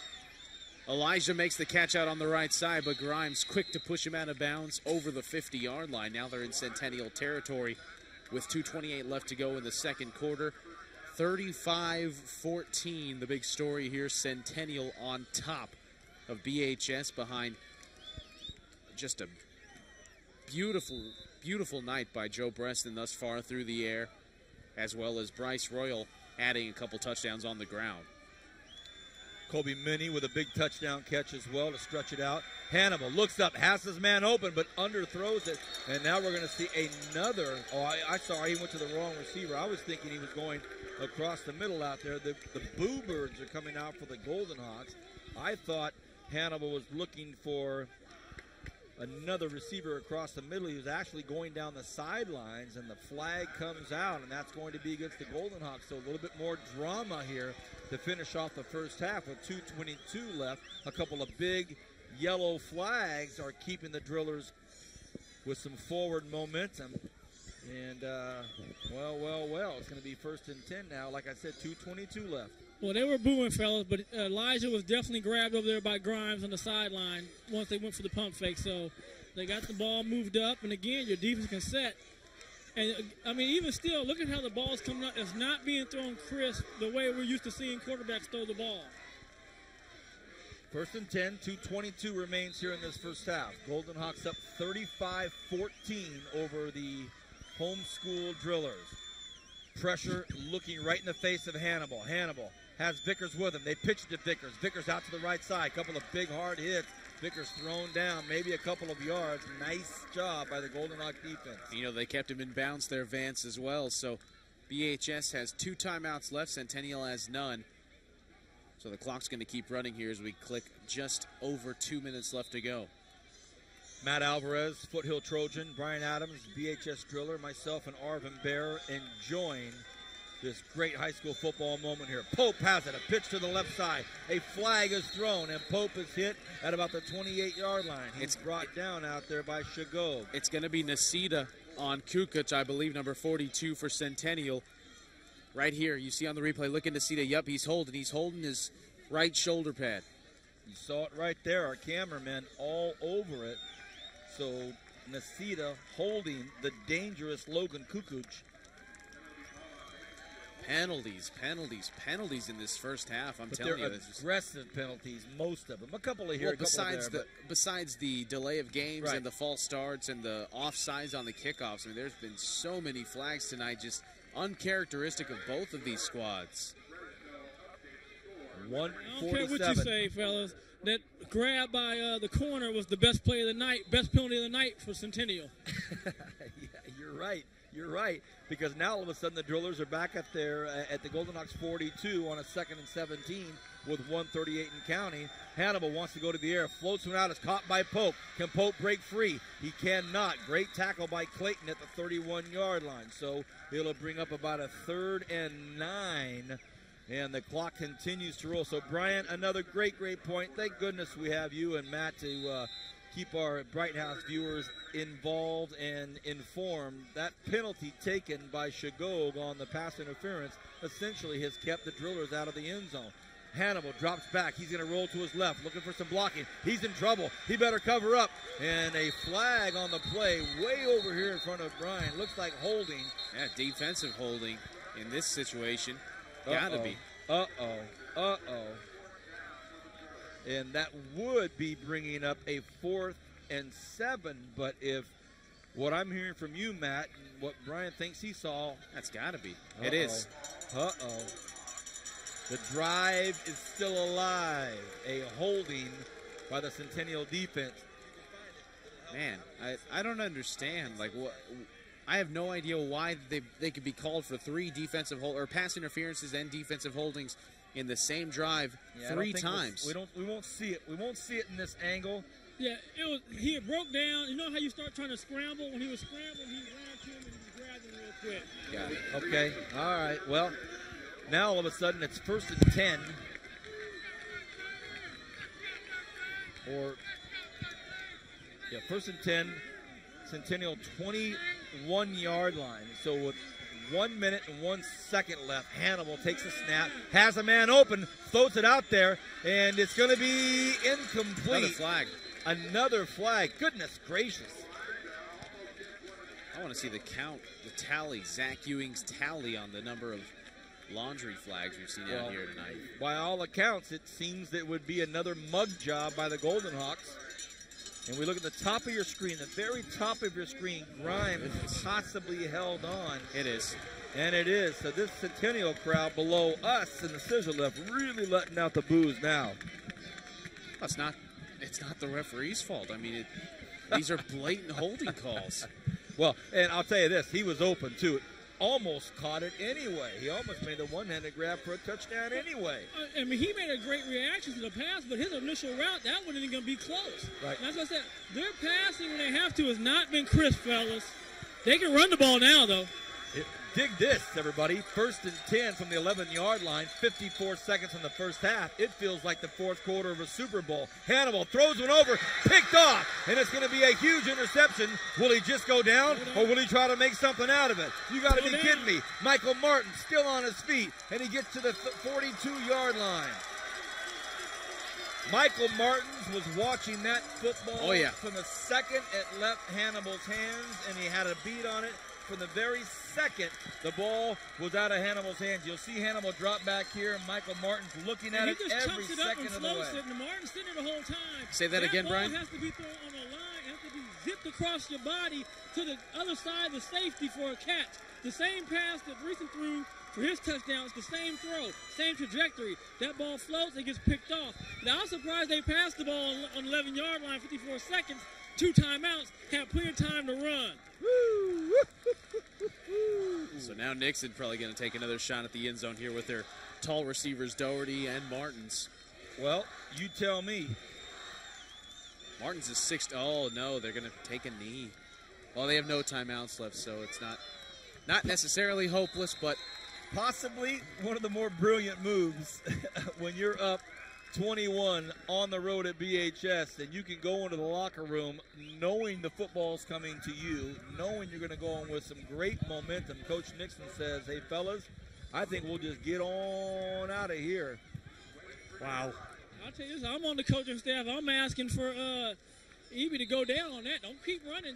You might fumble that. Just go down. I thought he was when I was calling the play. You weren't running the 100 yards against these guys. Well, hey, Curtin County, I would imagine you're coming back for the third quarter of this instant classic. It's high school football game of the week. It's the quarterfinal playoffs. The Golden Hawks at BHS, and they're up 35-14. We'll be right back with the fourth quarter on Bright House Networks Bakersfield.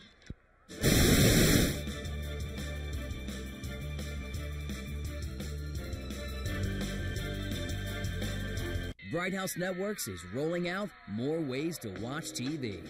We're giving you the freedom to watch TV anywhere you are on your choice of devices, computer, laptop, and most tablets and smartphones. Stay entertained with sports, movies, and more from anywhere. All you need is Bright House Networks TV and a My Services account from brighthouse.com. It's a whole new way to watch TV, available at no extra cost to you. Learn more at brighthouse.com/myservices. Wow, I can't believe you just told me that. Well, I felt that I should be honest with you about the type of stuff I'm into. I'm into it too. You are? I'm all over it. Living room, bedroom, in the shower. Well, do you want to do it here? Now? Well, yeah, it'll be awesome. Okay.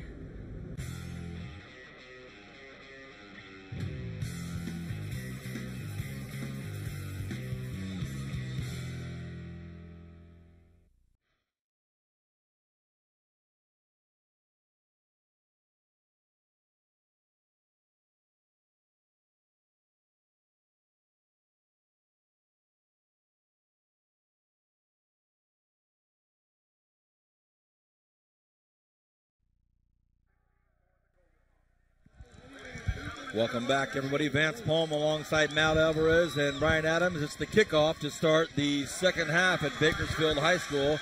And kind of starts off where we left off with the Golden Hawks feeling good about themselves. It'll be 1st and 10 from the 30-yard line. The score is 35-14, a 3-touchdown lead for the Golden Hawks. Some of you may have just made it to your televisions coming in from other football games this Friday night. For those of you watching on demand, you already kind of know the outcome, but I'll tell you what, this has been an incredible first half of football, and as Matt and Brian and I kind of just pinballed off all of the different fans, friends, relatives, coaching staff, teaching staff, administrators throughout Kern County, it's all the same kind of vibe. Wow, the Golden Hawks are here tonight. Now, Royal gets flushed out. I know it's a bad pun, flushed out on a Royal, but he does get pushed to the left hash mark, maybe a gain of 1, gain of a half a yard. Brian, your quick synopsis of the first half. Well, Vance, I'll tell you this. You couldn't have executed better if your Centennial, your game plan, you stayed with it. Now you can't rest on it. You got to keep the pressure, keep the foot on the pedal. And if you're the drillers, you have to just stay calm and try to get out of this series real quick, 3 and out, and then get the ball back and try to score as quick as possible. 2nd and 10, no gain. Bresson has one back with him. They send Kobe Minnie in motion right in front of Bresson. Bresson drops back quickly. Bresson wants to go up top, and he overthrows his receiver, Thomas Grimes. He went right at Nacita, And it wasn't that he wasn't open, he just kind of out threw him, and that will bring up a 3rd and 10. So the Driller defense looking to dig deep here and get their offense on the field after one more play. We're just underway in the 3rd quarter. No huddle offense. Bresson takes a quick snap, hands it off to Royal. He's swallowed up. Not one single Driller defensive player fooled by any of that. So a very quick 3 and out. And the Golden Hawks come off of the field, and they're going to punt with a no-huddle punt. They want to punt right away, not even a split second wasted. They jump out quickly, but doesn't shake up anybody, namely Kevin Hayes waiting at his own 35. Here's the punt. It's up. Kevin Hayes is going to let it bounce, see what happens. It bounces straight up. Now Kevin Hayes takes it, gambles with it, gets away just for a second, and he's thrown down at the 30-yard line. Let's bring back in my partner up top, Matt Alvarez. Matt, your thoughts during the break between 2nd and 3rd quarters? Well, it echoed everyone else's sentiments, like, wow, I can't believe this is happening. Like 35-14 Centennial, something you would definitely think if you're reading our graphic down at the bottom portion of the screen, you're like, well, that's got to be a misprint. There's no way that BHS is losing on their home field by 21 in the 3rd quarter. But that is, in fact, how it is. And, I'm curious to see how BHS, we already know how their defense is going to respond coming out of the gate, having to give Centennial the ball right away. Now let's see what their offense does as Hannibal has it himself. He's going to take it up the gut. Hannibal has some room. Hannibal up the left side. He has Thomas Grimes to beat. And Hannibal going to be taken down at the 14-yard line. Vance, if you want to see more big plays, let me get the call. Tell me about it. Kern County, every time I tap Matt, say, take the call, Matt, it's either a long touchdown by the Golden Hawks or a long run somewhere. So I guess when we're in a lull, I'm just going to keep tapping on Matt's shoulder for a big play. Hannibal with a big, big run. And right out of the chute, here come the Drillers. Now Hannibal right behind center. Nasita stands in tight. Vickers as well. Hannibal.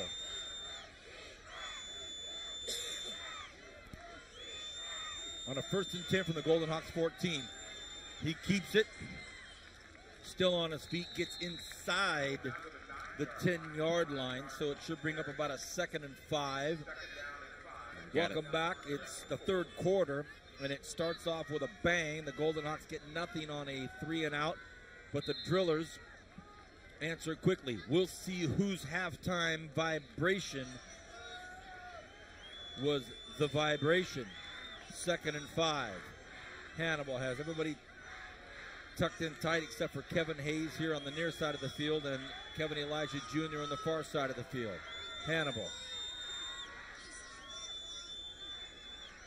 Movement all over the place. If you have a yellow flag, throw it. That was the longest yellow flag. Look at that guy right there, the back judge. His yellow flag is about, looks like he took it from one of the flag girls here at BHS. Look at that thing. That's huge. I've never seen that before. Unison. Never seen that before in my life. I got some stats from Zach Ewing at the break. Joe Bresson, 7 of 9. 7 completions, 216 yards. That is a good little completion yardage marker right there as the ball goes to Kyle Pope. And Pope knocked out of bounds inside the 5-yard line. Hannibal gets another first down through the air. It'll be a 1st and goal for the Drillers at the 2-yard line. Bresson also has 4 touchdowns through the air tonight. 216 yards on 7 completions. I don't even want to do the math on that one, Vance. 1st and goal from the 1, the Drillers. Trying to jam one in here. They've got Nasita standing right behind Hannibal. Nasita has not made a lot of noise tonight. Will it be him? No. Hannibal stopped at the 1 millimeter line. Might as well just give it to him at that point. The referee's marking the spot off. Goodness. He was walking the goal line like a tightrope. Goodness. I don't even know if we have that on replay. It was a nondescript play to have on replay, but very quickly, watch this as they come to the line. I mean, he was just grabbed at the 1-inch line. 2nd and goal from the 1. Hannibal can just jump over the goal line. Does he get in this time? No, my goodness. There's a It was handoff. Nasita. fellas. It was Nasita. He didn't get it. So on a 2nd and centimeters, it's now 3rd. And it's something in the metric system. Wow. 2 down territory no matter what for the Drillers.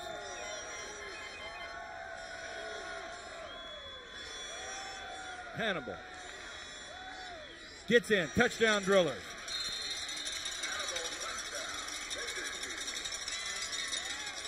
One way or the other, they were getting in, and it was Hannibal. So now it's 35-20 with 7.5 remaining in the third quarter. Just a whale of a football game here in the quarterfinals, and we're hearing scores from all throughout the valley.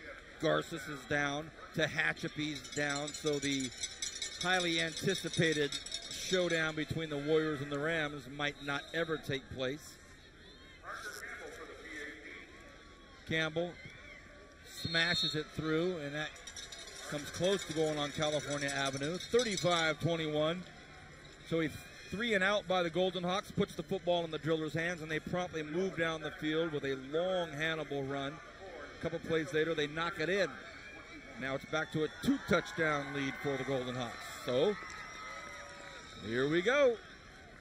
Well, Vance, you know, we talked about it. They had to get a stop for the Drillers and then score. And think about it. They dodged a huge bullet when Grimes was wide open down the middle of the field. So instead of being 42-14, it was 35-14. They were able to score. They're down 2. And there's plenty of time now. They can't panic. But what they can't do is keep blowing those coverages. And they're getting caught rolling out and rolling over and getting those mismatches where it's easy one-on-one for the receivers. And it's a little over 30 yards a pass right now for Brisson and his offense on the 7 for 216. Campbell tees it up at the 40-yard line. Grimes and Clayton deep to receive for Centennial. Bryce Royal kind of held to a bit of a stalemate in the second and first possession of the third quarter, as this is going to be Bryce Royal not going to be able to return it. Check that. Clayton not going to be able to return it as Campbell knocks it 2 yards deep into the end zone, so it'll be a 1st and 10 for this Centennial offense from the 20. Going to be curious to see how they respond now, because it's got to seem like BHS is now breathing down their necks. 7.5 remains in this third quarter. You're watching Bright House Network's high school football game of the week. The entire game brought to you in one airing. Channel 10 on Friday nights at 11 o'clock with a pregame, of course, you just saw earlier with our own Matt Alvarez and the Bakersfield Californian Zach Ewing. Here come the Golden Hawks and the BHS faithful standing up on the rock. Bresson has many in motion. Bresson floats one out. This time it's to Grimes. Grimes has a lot of room. Grimes gets a first down. Horse collar, no flag. And the coaching staff looking for it. And Bresson took a big hit. Nice to see him hop up and just take it. On the far sideline, you see Bresson running out of time, running out of room as the blitz was coming from deep. It was a second-level blitz, and then you see Nasita dragging Grimes down by the horse collar. That's the definition of a horse collar tackle. Did he get him, or was it on the back of the jersey? Is it not a high school call? We haven't seen it called all year long in high school. I in think the games we've done. It's been called once or twice. 2nd and 1 at the 29. Bresson, the Drillers look like they're bringing everybody. And Royal in trouble, but then makes something happen. That's all number 2 right there. Tell you what, Bryce Royal was stopped in the backfield, and he was able to make something happen. That's a big first down right there for the Golden Hawks. Yeah, no joke. You see he had to bounce the run out to the outside because BHS got great first-level penetration, but then Royal able to pick up just enough for the first, maybe a yard or 2 for insurance. It's going to be 1st and 10 from the 32-yard line here on Centennial's side of the field. 7:08 and counting here in the third quarter.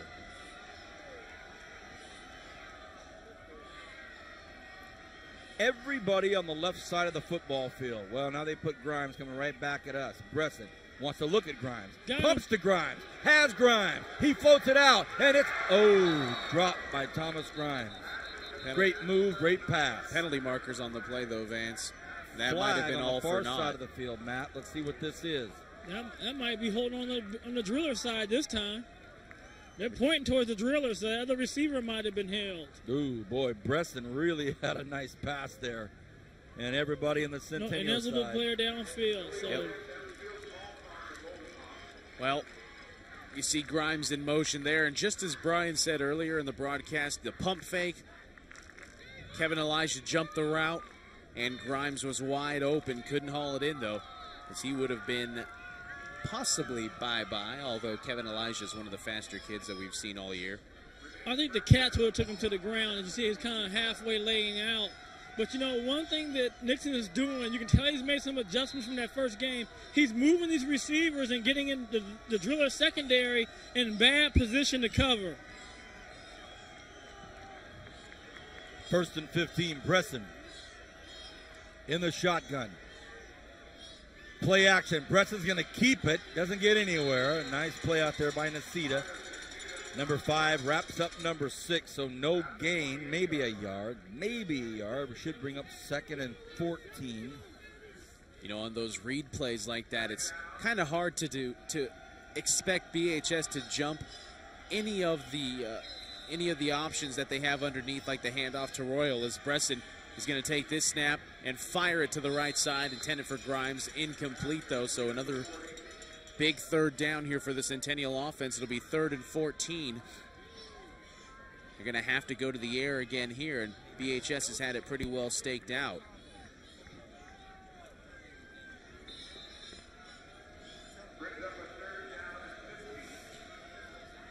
.647, or is that 6:17? Guess we'll never know. Well, we'll know in about 7 seconds. Nonetheless, it is 3rd and 14. 3rd and 14, Preston in the shotgun has a strong left side. Will someone go in motion? No, they don't. Play action. They float this one up, and it's going to be out to Martins, but overthrown. Nice job by the driller defense. So at least the offense for the Golden Hawks stayed on for a little bit. They were on there for a while, but this no-huddle punt formation, they'll run out to the line of scrimmage. They'll wait for the officials to put the ball down, and Kevin Hayes stands at his own 35-yard line with 6:11 remaining in the 3rd quarter. Perfect deep snap, and it's a big end-over-end punt. What kind of bounce will it take? It's a funky one. Hayes gets a perfect bounce. He takes it, looks to the near side. Oh, a huge block and a big, big hit out there, and the recipient of that, well, goodness, good for him. There's no 35 on the roster. Maybe a call-up, but he was leveled. 5:58 left here, yeah. And you see at the end of the play, watch here, look at, oh man. Who delivered the hit? That's what I want to know. Big hit. Didn't see either number, Matt. Yeah, that's how big of a hit it was. Blurred time and space. Vickers in motion. Hannibal pitches out to the left side. What a nice pitch, and it's Pope this time.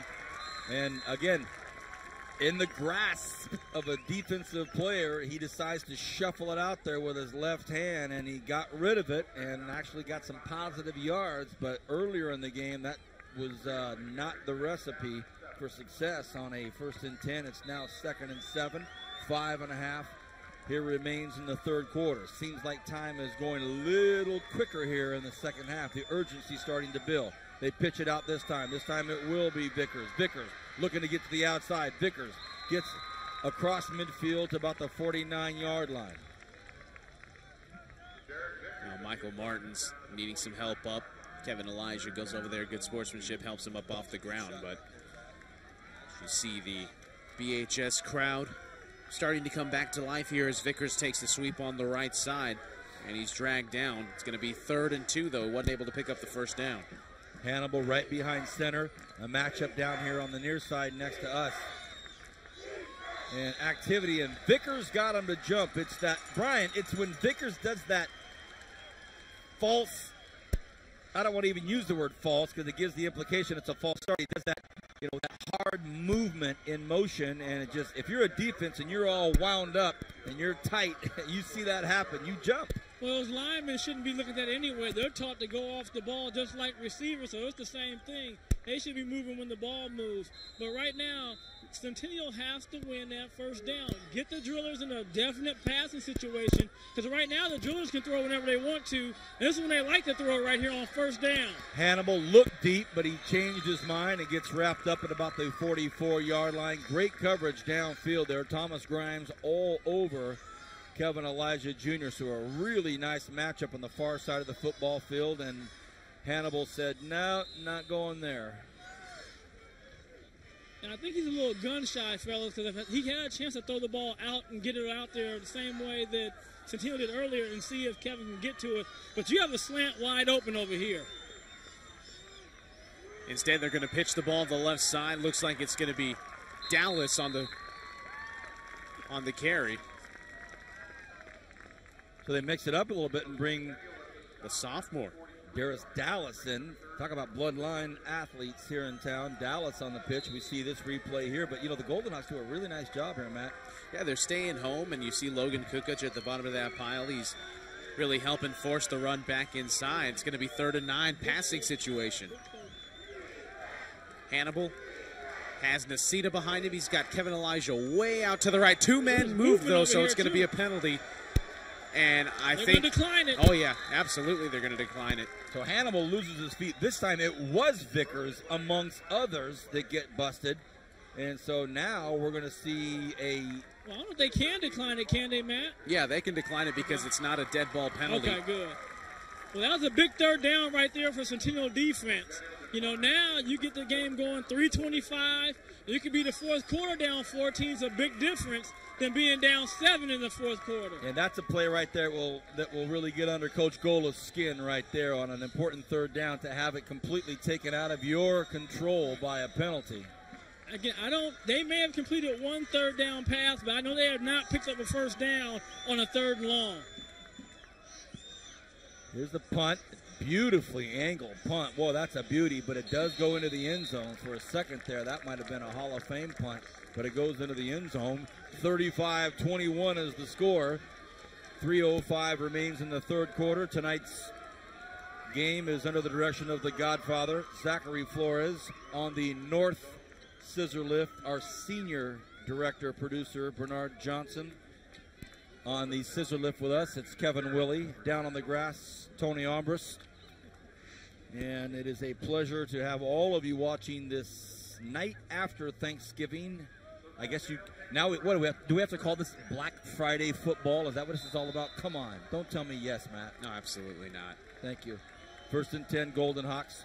Bresson behind center. They kick it off to Royal. Royal has room. Royal takes 1 hit, delivers the hit. That's a nice matchup there between Nasita and Royal. 2 great athletes, 2 great seniors, just kind of making it happen. That looked like it could be ugly from the get-go, but Nasita was able to get over there, force Royal out of bounds. That not after Royal was able to get a 1st down, though. So fresh set of downs for the Golden Hawks. 1st and 10 from the 30. Exactly 10 yards needed to be picked up, and exactly 10 were picked up. The clock stopped, went out of bounds. 2:59 remains here in this 3rd quarter. The Golden Hawks up by 2 touchdowns. They'd love to chew some time off this clock. And they go to the ground again. This time it's Royal. He gets hit hard right in the middle of the football field by Kenny Triba. They might have got away with a face mask there as Royal was falling to the ground. Looks like he had his face mask grabbed, but we'll get a clearer shot of it on the replay. Nonetheless, was a pickup of 2 on the play. 2nd and 8 upcoming here for the Golden Hawks. Clock continues to roll.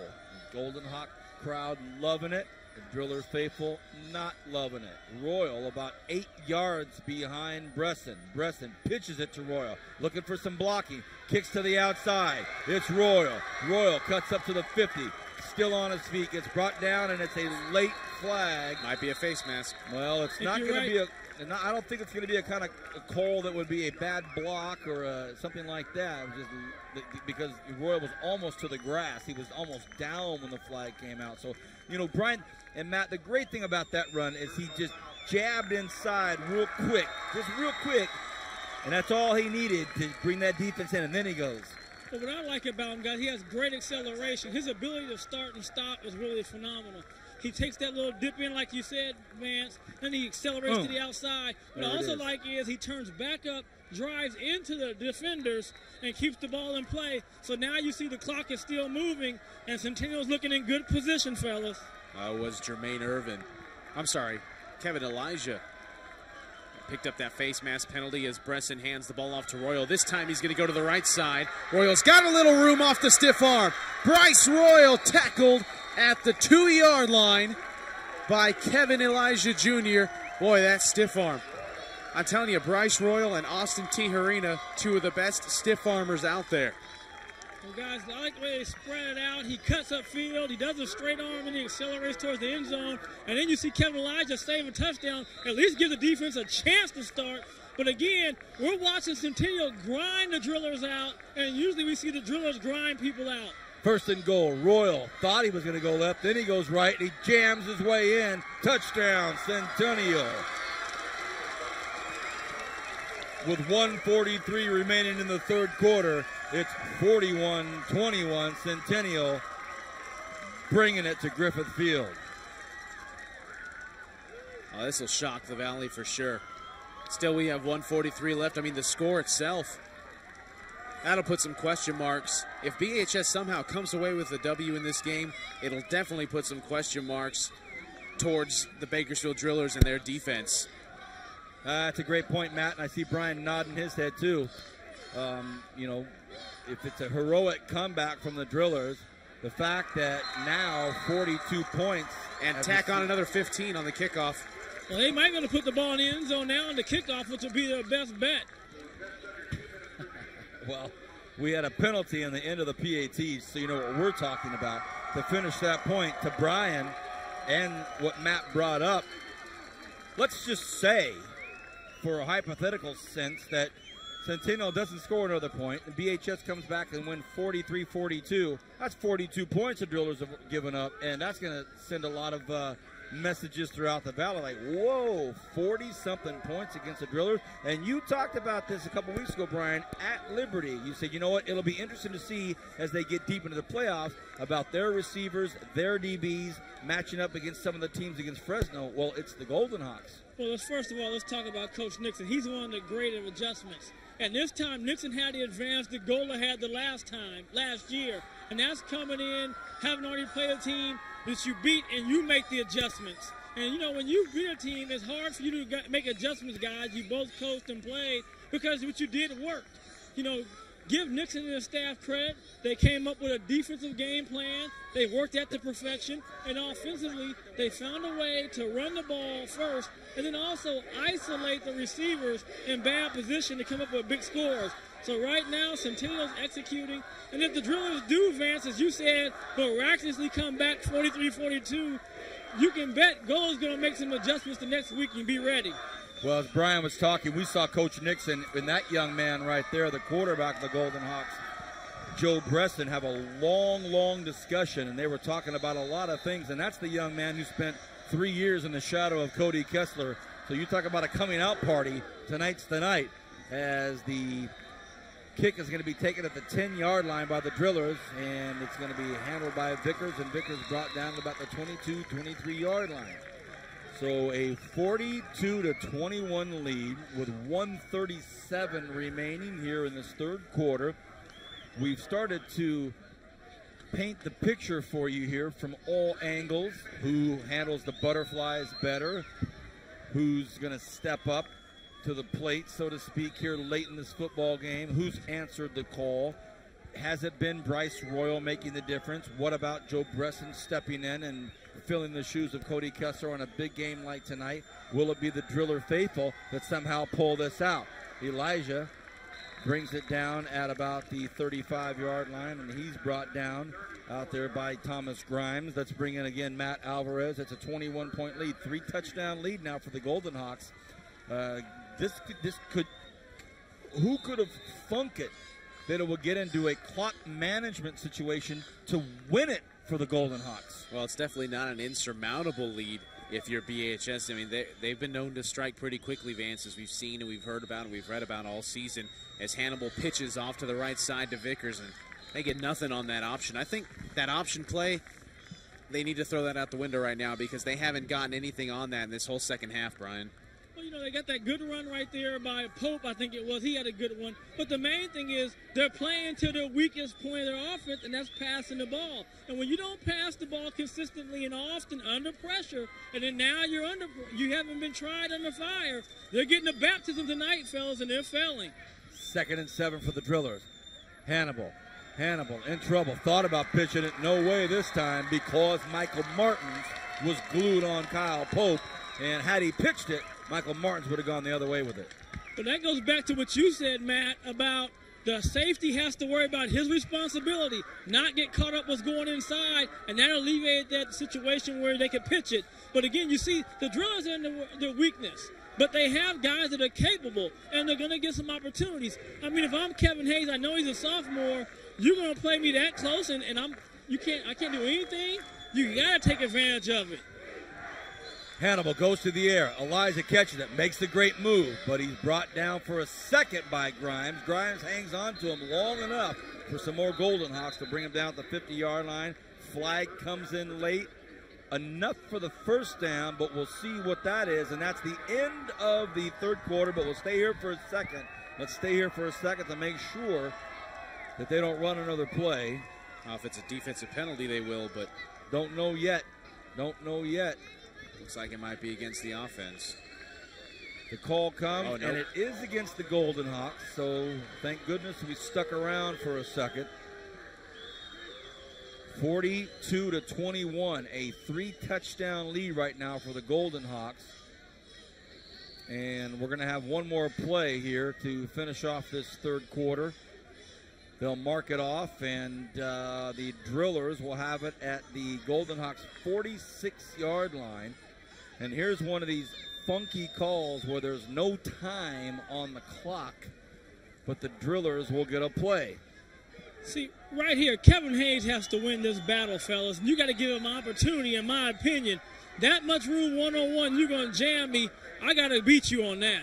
Well, Brian says that, and Kevin Hayes trots back in to make it tight. So, no time on the clock, but they'll get a play to finish the third quarter. Hannibal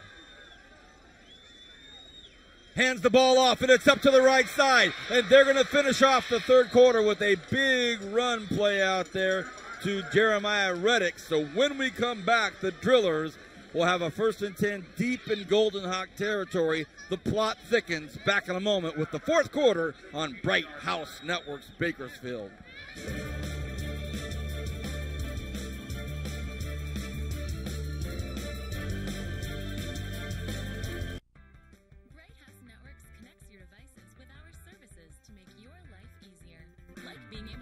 TV on more screens or set your DVR when you are out and about. You can also manage your home phone calls and messages and even have voicemails delivered to you instantly via email or text message.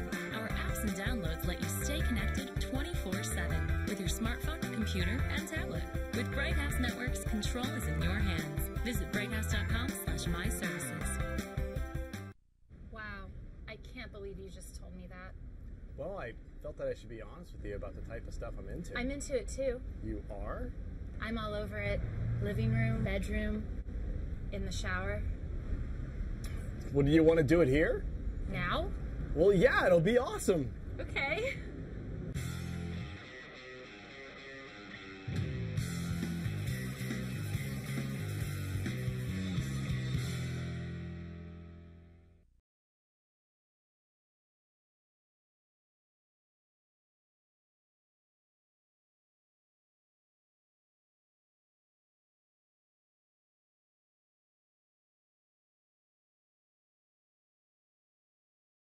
Back here for the start of the fourth quarter. 21 points. BHS is down another. Well, I mean, they might as well run the play because it's not a dead ball foul, but it is now. If they would have ran the play, it would have just been a flag and an illegal motion call, but since BHS had no idea what to do. As you see Paul Golan over there on the far sideline. I think he's saying the same thing. Fellas, keep going. Yeah, exactly. So Pope and Vickers both went in motion and both stopped and looked at each other like, hey. Because here's the thing, Vance. If they run a play, maybe they run a pass play and there's a defensive interference, those two flags offset and you replay the down. It's a great point, Matt, but now it's 1st and 15. Hannibal has Pope behind him. Hands the ball off, and it may be a touchdown, and it's going to be a touchdown. Boy, that's a big play. Big, big play. Touchdown, and Jeremiah Reddick now starting to make some noise for these drillers. And that's a big start to the 4th quarter. They had a penalty to start it off, and then they just hammered in a nice run. Good downfield blocking, and now Jeremiah Reddick drifting into the picture. Yeah, great downfield blocking, like you said. And, you know, the play right before the end of the 3rd quarter was the same. It was a same pitch to Reddick, and Reddick went up the other side of the field, however. And I'll tell you what, everybody on the Centennial defense, minus the free safety, bit on Hannibal's pitch, bit on the Hannibal triple option that they usually run, except they gave it to that 3rd option, and that was Jeremiah Reddick, who has the last 2 runs for BHS and the last score. It's now 42-28. As you see here, Reddick just breaks to the outside and then gets some good downfield blocking from Hayes. Slips into the end zone. And it is a 20... I can't do math. 42-28, 14 points. Difference just underway in the 4th quarter. And all of a sudden, we have 70 points. 70 points scored in a quarterfinal football game between the Bakersfield High School Drillers and the Centennial Golden Hawks, 2 of the perennial powerhouses here in Division I in the Southern San Joaquin section here in the CIF.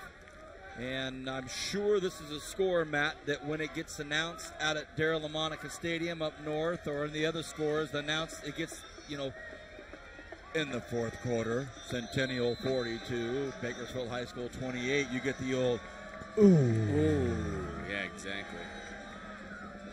Here's the kickoff, and it's going to be taken by Clayton. It goes deep into the end zone. It'll be 1st and 10 from the 20-yard line. 11:52, essentially the entire 4th quarter in front of us.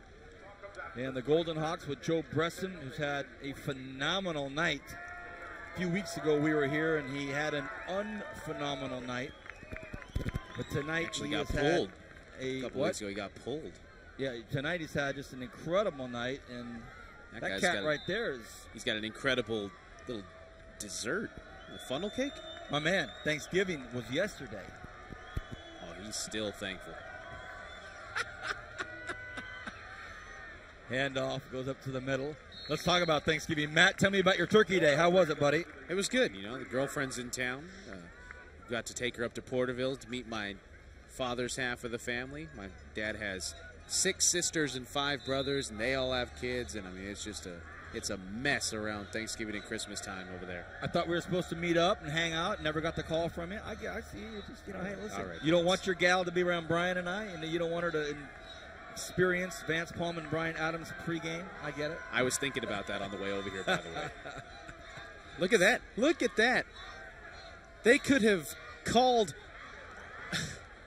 What an awkward situation that was, because Royal obviously didn't know the snap count, and he ran up to the line. However, that's not illegal unless he causes a BHS player to jump. Now, the BHS players were disciplined, mind you, and didn't jump, so Royal just casually walked back to his spot, and they took the snap, and he actually gained a couple yards on that play. So good for Bryce Royal to be aware. I mean, he's got to know the snap count. Moved at the same time.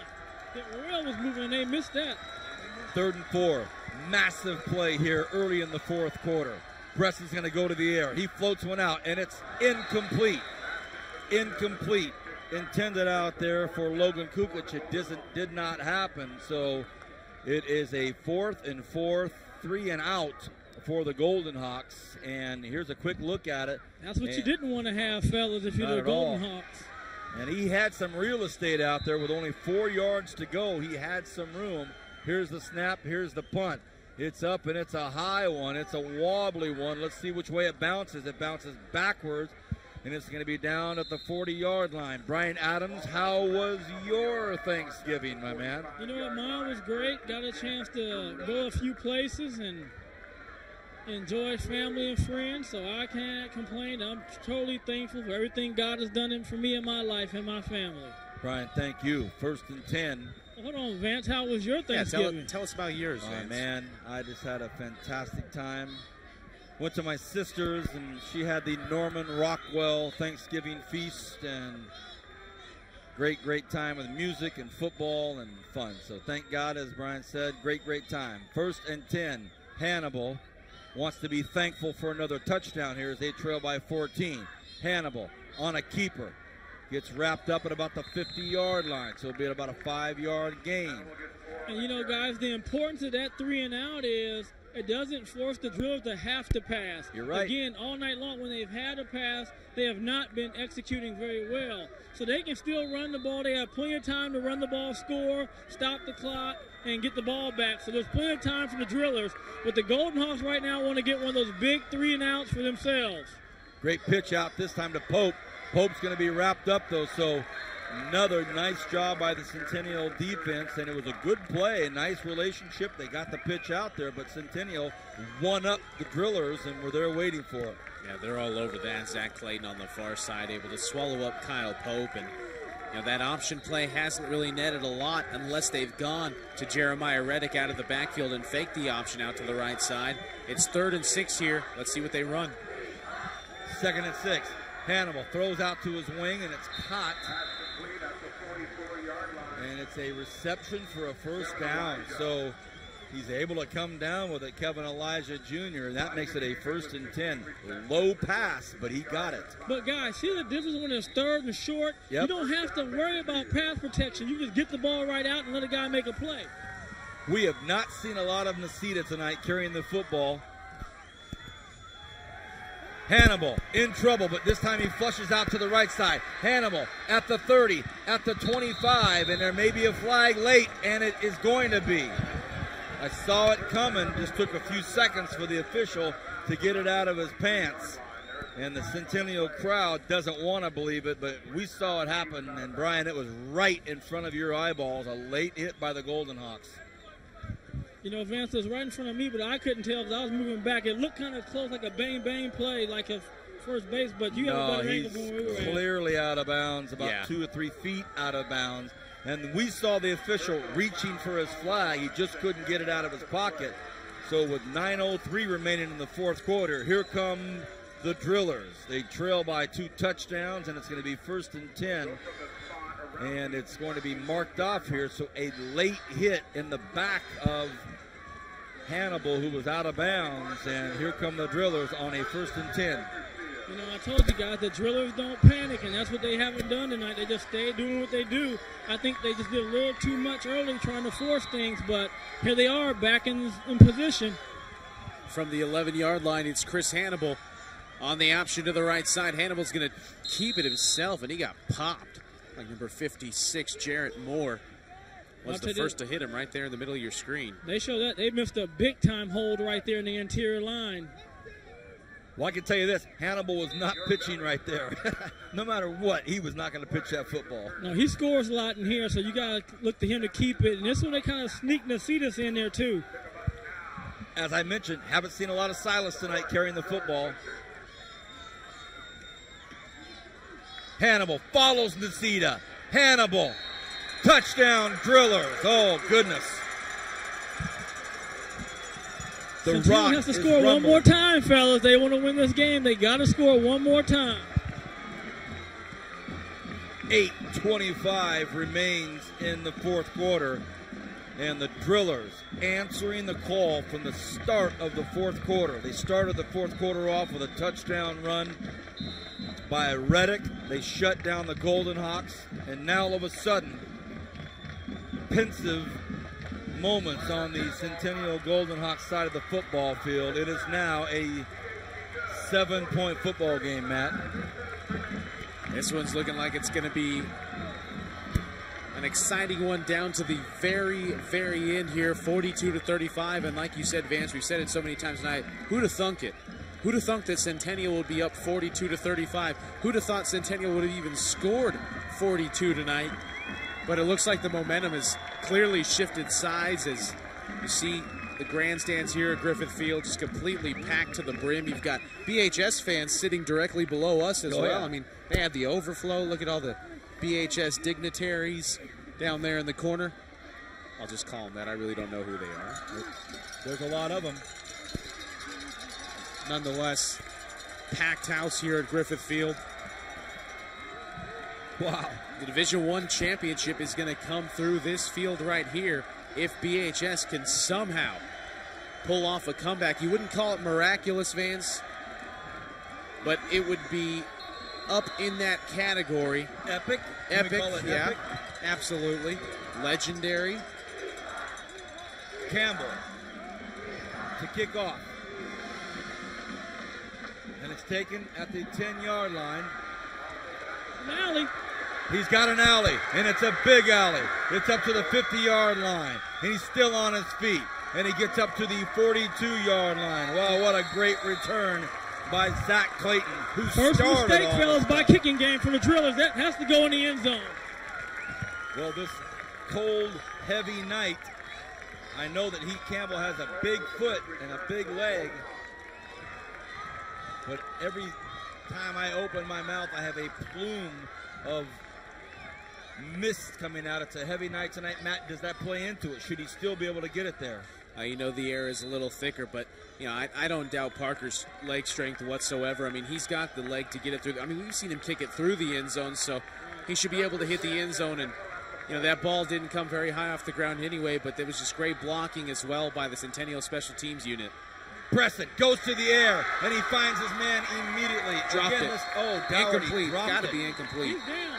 No, that's got to be a completion, though, Oh, fellas. my goodness. No this way. crowd's not going to like that at He's all. running with the ball, and then he had loses it. it going down. That's a He was catch. running. We'll see it on the replay here. The ball gets knocked out of his hands by number 12, it looked like, Jermaine Irvin. And as he's falling, Brian, as we see it again in slow motion, he corrals it at first. Irvin knocks it loose, and he's trying once to... he has it in his hands like that, he makes a step, and that's a catch. I'll tell you what. That's a catch right there, and then the ball comes out, it's going down. That's a catch. You're both right. No, I'm right, because the ball's down there. He is right. Yeah, you're right. 2nd and 10. Preston to Royal. Royal cuts up field. He's brought down at the 35-yard line. So this is one of these games now where every snap from here on out, I mean, there's nobody sitting on the Centennial side. Everybody's up. Maybe a couple of people that are a little too cold are wrapped up, but everybody's up. And that BHS crowd, everybody's up. And there's 7:43 remaining in this football game. So it's one It's of a those huge nights. third down, fellas. 3rd and 7. 3rd and 6, they say. 7.5 remains here in the fourth quarter. Preston from the shotgun. They're going to go to the air. They pump Got fake it. him. He has a man, but he just overthrows him. Oh, boy. Would have been a TD, no question. He hangs his head as he heads back to the sidelines, Vance. He had Doherty wide open over here on the near He's side. missed about 3 of those tonight. Yeah. I'll tell you this. Kevin Hayes is walking back to the huddle or walking back to his boys saying, well, that's on me, but it didn't happen. 4th and 6, Coach Adams, what do you say? 4 down territory right Yeah, here. they're going 4 down. I mean, what are you going to do? But I'll tell you this. Watch when they try to move the receivers, guys, and hit that flat or try to go against a little screen pass. Here we go. Preston has Royal standing to his right. 3 receivers out to the right side in the shotgun. No chance at a hard count. The Blitz Drillers comes. bring everybody. Preston's got to get out of there. Preston's going to pick up the first down and more. What a run, fellas. A What a big-time run. keep and a big-time run by Joe Preston.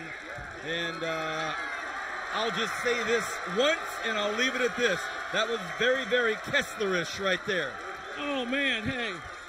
One That's time picking on I'll your say feet it. right there, guys. I mean, he's got nobody open. They bring the house on him, and he just makes a good play. And the one thing when you do play that pressure man-to-man, if he gets through, he's going to have a little room to run. And this is when the Driller defense has been making big plays against Frontier. They did the same thing. They were down and out. Somebody makes a pick.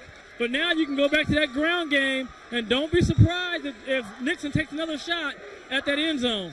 4 wide for Bresson, and he hands off to Royal in the backfield. Royal runs into the back of his own man. That's big 56 Jarrett Moore, all 250 pounds of him. And even Bryce Royal's not going to move more. You know, not lost in any of this is a phenomenal job by the Centennial Golden Hawks offensive line, anchored by, of course, you know, some of the big fellas up there in Brad Prout and Jordan Herrera. Amongst the big boys up there up front, whether it's been opening holes or Brody Scott, another one of them. Jarrett Moore, nice job up there, fellas. 2nd and 10. Bresson takes a look, wants to go to the corner again. This time he just throws it past the outstretched hands of receivers, and now I know what Nixon wants. He wants to say, he's like, hey, you called 3 on me right before the half. I want the same call. Didn't get it. It was intended for Doherty. Let's see if we can tell something. And I say no call. Good defense. 3rd and 10. The football's on the far hash. As we see a quick replay here, I don't know if we see it in time, but you're right, Brian. Great defense. It's 3rd and 10, 6:09. Bresson, draw play to Royal. Royal has a ton of room, makes a cut back up the field. Another beautiful cut. Some great running. Flags on the play. 2 flags come out from 2 different officials, so I believe he'll get the first down out of it, or no? No, that's going to be from the spot of the foul, so that's probably going to come back and make it 3rd and short. Oh, boy. But I tell you this, Matt, you talk about all the time about receivers. Don't peel back to go get a block. Keep going up to the next level and let the running back make somebody miss. Woo! Block in the back. We're going to see it right here, Matt. Oh, look at Royal. And you know what? It was that delayed. Oh, yeah.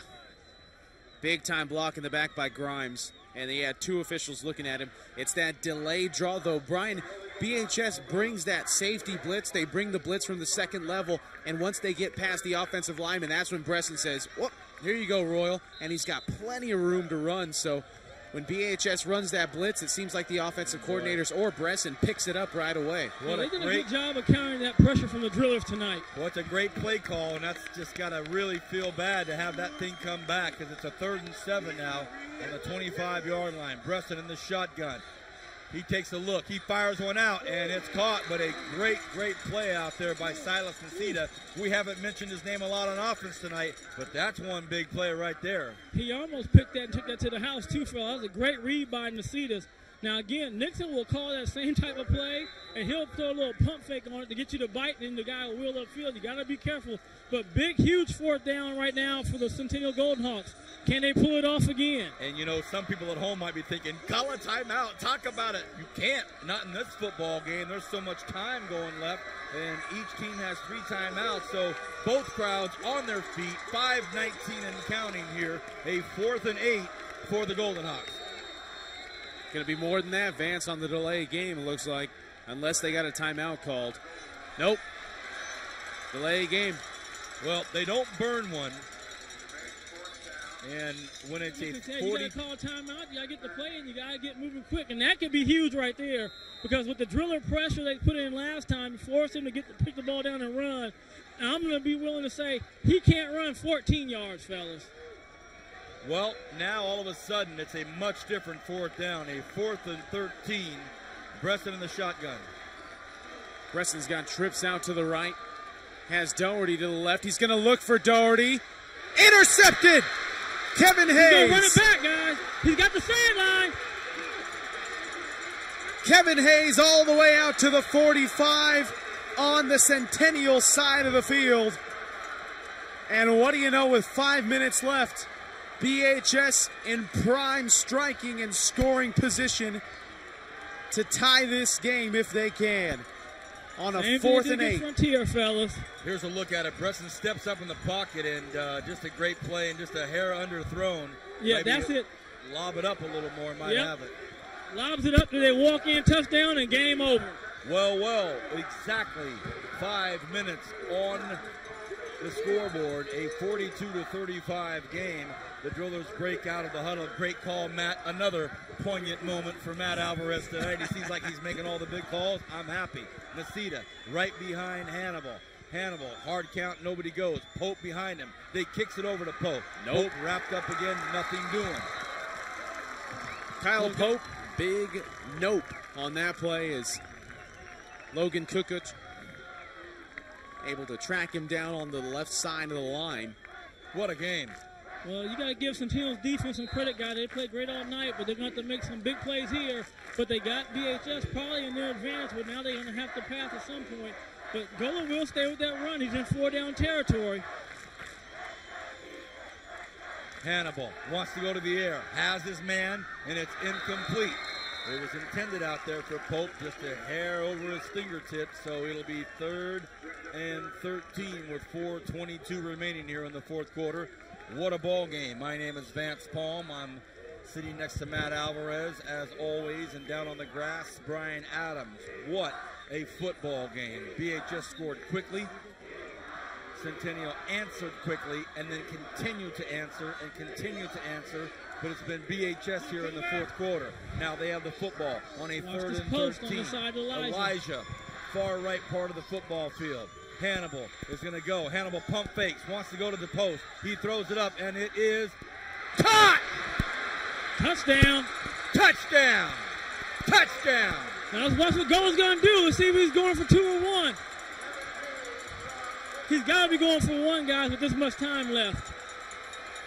4:13 on the clock. It looked as though the ball might have actually been tipped on some great defense out there. It was. But the focus and the concentration. If he bats it down, guys, it's incomplete, but he kind of bopped it up, and he's able to make a one-hand catch. Oh, my goodness. 42-41 with 4:13. The night after Thanksgiving, and we're all giving thanks for this treat of a football game. Here's the PAT, the snap, the hold, it's up, and of course it's right through the middle. 42-42 with 4:13. We'll take a look at the replay in a second here, and Matt can walk us through this unbelievable touchdown pass on a 3rd and 13 by Chris Hannibal. Well, look at Hannibal, the pump fake. Chigo didn't bite one bit, then he turns around and he hits it, and it falls right into the hands of Hayes. That's unbelievable. That's great. I mean, you can't ask for the guy to cover better than that. Only difference is he just hit the ball up instead of down, ends up being a catch. But you know, Vance, that's the second time they've given Hayes a chance to make a play. And we talked about that at Liberty. They're going to have to make plays, Elijah and Hayes, and they finally gave him a chance. But, I mean, how bad can you must feel if you're Centennial? You have a touchdown pulled off the board from a block in the back, you know. But they have to settle down, guys, and keep their composure. And Parker has to put this ball in the end zone. Don't take a chance on a big return. All right. Now, Brian and Matt, who has to deal with bigger butterflies? Matt? Butterflies are all gone now. It's pure adrenaline at this point in the game. 42 all. 4:13 left to go. There's no butterflies anymore. They're running on pure adrenaline. Do you concur, Brian? Well, I think so. Right now, you just got to have the strength to finish. They do not get it into the end zone. And it's stopped at the 5-yard line. So another chance at a run. And now it's time for Grimes. And Grimes gets brought down at the 30-yard line. So again, does not get to the end zone. And the Golden Hawks get an extra 10 yards out of it. 4:05 remains here in regulation. We're tied up at 42. We're at Griffith Field in the quarterfinals of the CIF Central section. We're down in the south where the Drillers are hosting the Golden Hawks. And Brian and I have called together 10 years of football. And this is Matt's second year with us. And this will go in the books as one of the all-time greats. 1st and 10. Royal runs to the right side, turns it up. Gets hit, gets about 3 or 4 yards out of it. So now you consider the 2 head coaches for each football team. Brian Nixon for the visiting Golden Hawks, Paul Gola for the home team Driller football guys. Now both are cool customers, been in big games, been in championship games, so we'll see how that demeanor gets translated down to the football field. 2nd and 6, 3:30 remaining. Matt, take it. Preston has trips out to the right. Grimes wasn't even ready for the snap, but they hand it to Royal, and he is absolutely swallowed up. You've got to think the momentum purely on the shoulders of the Drillers right now, as it looks like we're going to have a timeout called by BHS. You know, Kern County, we have a special commentary to give you during this timeout. We have 2 young men that have worked with us for a while, Super Sammy Bowman and his brother Cody. And we lost a good man in Kern County a few days back, Sam Bowman Sr. Sam was a dear friend of myself, and also you probably know Bo Redstone covers Bright House basketball with us for CSUB. Sam Bowman Sr. passed away suddenly, very recently, and he's the father of Super Sammy Bowman and his brother Cody, who have worked with us for a lot of years, and 2 great young men and 1 very, very good man.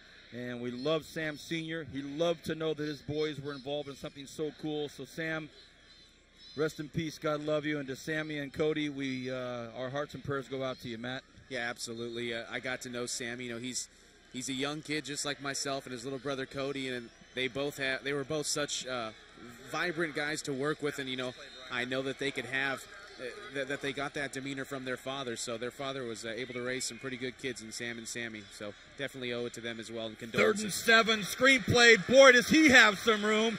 And it's a big play for Clayton. Clayton gets up to the 40-yard line. A brilliant play call on a screen pass, and he gained some huge yards. Before we talk about that play, Brian, very quickly, you are down on the grass every game with Sammy Bowman and Cody. Your thoughts? You know, fellas, my heart and prayers and my family's prayers are with them. And, you know, there's 2 great kids. They're always here. They work hard, getting programs. And you couldn't pick 2 better kids to have your parent than real good quality class kids. Thank you, Brian. Thank you, Matt. Tonight's game is dedicated to the Bowman family. And, well, Sam, we're giving you a great one. Royal gets to the outside, cuts back up to the 30. Royal gets down to the 21-yard line. So as we talk about a dedication to the Bowman family, we give them a game for the ages. We see Royal getting shoved to the outside, and look here at the very end of the play, almost an unsportsmanlike play here by the Drillers. Doesn't get picked, doesn't get called. So, wow, 2:40 remain here in this football game. Look at all these sidelines getting to get packed now. They're going to need to get some security down there. You got to give our man Adam Adam they have in Centennial. 3 receivers on the near side, the bottom of your screen. Bresson hands off to Royal. Royal meets number 11 in the middle of the football field, Truba. Truba drops him down at about the 19-yard line. It'll be 2nd and 9. Oh, goodness.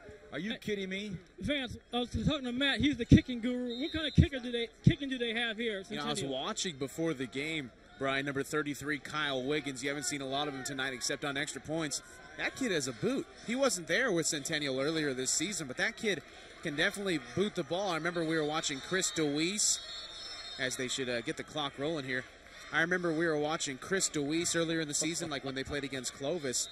But this kid Wiggins has a boot, and I think that's why Wiggins was actually hurt in the games that we did previous. They go to the air. Preston in trouble, and a very smart play. Just threw it right down into the grass and said, nope, no interception here. So we have the officials, and I think now we're going to see what we thought we were going to see. The officials saying, hey, you got to get back, everybody.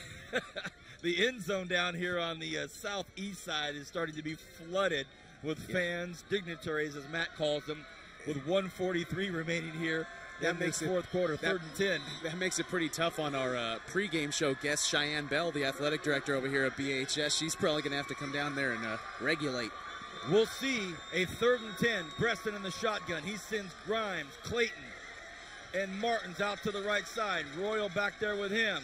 And Preston hands the ball off, and there's going to be motion right down here on the bottom of the football field. And they're lucky. It's going to be Dougherty. Dougherty was the one that moved. Well, Centennial's lucky because, well, even though they get moved back 5 yards, it'll make for a longer field goal attempt because Bryce Royal was stuffed at the line of scrimmage. He probably even lost a yard, but since the dead ball penalty, there won't even be a question.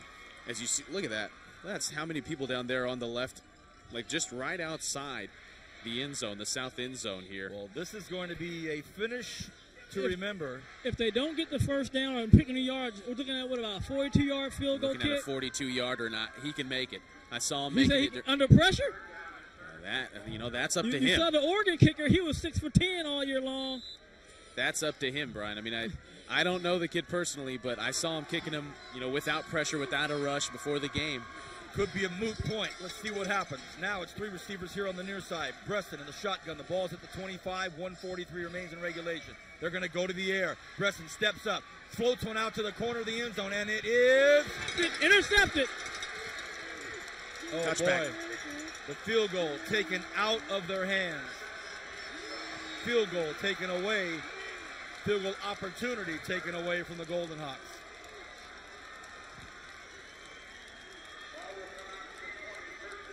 Guys, this is what those kids have done in Frontier when their back against the wall. This secondary has made plays, and then Kevin Elijah and Kevin Hayes have made the play they need to play to give their team a chance at 135. The drillers can still. We've seen them score quicker than this. Get the ball down there and score. They don't have to go too far for Parker. Well, tough break for the Golden Hawks. They don't get the attempt at a field goal to win it, or at least go ahead. But now the drillers, with a strong-legged Parker Campbell, might get the chance. Let's see. Hannibal in trouble, bottled up, throws one out here, and it's caught by Elijah. Elijah's still on his feet. Elijah making some noise, and he gets up to the 35-yard line. It'll be a first down. The clock will stop momentarily. Yeah, keep in mind that Paul Gola already used his first timeout on that third down play that Centennial ended up running a screen and getting a first down on. So BHS only has 2 timeouts left, but they get a clock stoppage here. Not even there yet. On Hayes, I go back to that play again. There's no safety help. Hannibal. And there's going to be movement.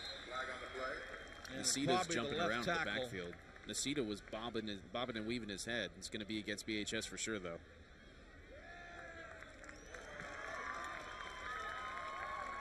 .115 remains in regulation. Look at that flag, Vance. You can see it. Our viewers can see it as well. The flag that the back judge has, it literally is a yard long. And he's got to roll it up. Brings it back to a 1st and 15. Nacita right behind Hannibal. One-on-one coverage way on the left side. What will they do with it? Hannibal decides to keep it himself and stay on the middle of the football field. And will there be a timeout called? Oh, they better hurry up, though. Yes, Gola calls it. 61 seconds. 61 seconds. A timeout taken by the drillers. And, Matt, go ahead and give us tonight's Kern County Officials Association. Boy, they've done a great job tonight. Yeah, they have. They've been pretty busy as well. Les Huber, the referee, the umpire, Steve Arrow, the headlinesman, Randy Horn, the line judge, Josh Huber. Huber brothers out in full force tonight. The back judge, Brian Landis, with the 2.5-yard long flag. And on the box is Guy Cook, all members of the Kern County Officials Association. Last week, we got our first glimpse at the Tulare County Officials Association. They did a pretty good job as well as the game went 2 overtimes up there in Delano. Foothill able to take care of business, although last I heard they were not taking care of business against Madera South. 61 seconds remains here in this one. 42 all here at Griffith Field, Bakersfield High School. From the 33-yard line, BHS has it. 2nd and 12. Pope goes in motion. Hannibal back to pass. Hannibal looks deep. It's caught by Hayes. This will be game time. We're in field goal range, fellas. Never mind the field goal. Hayes goes in for the touchdown. I told you, that was a mistake. You can't play bump coverage up there like that.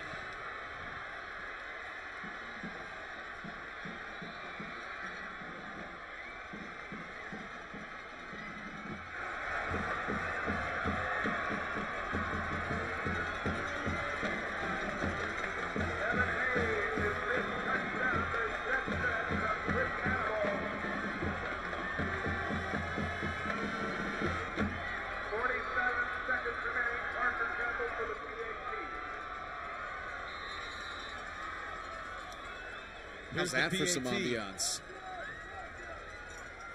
It's up and it's through. 49-42. And I can assure you of this, Brian and Matt.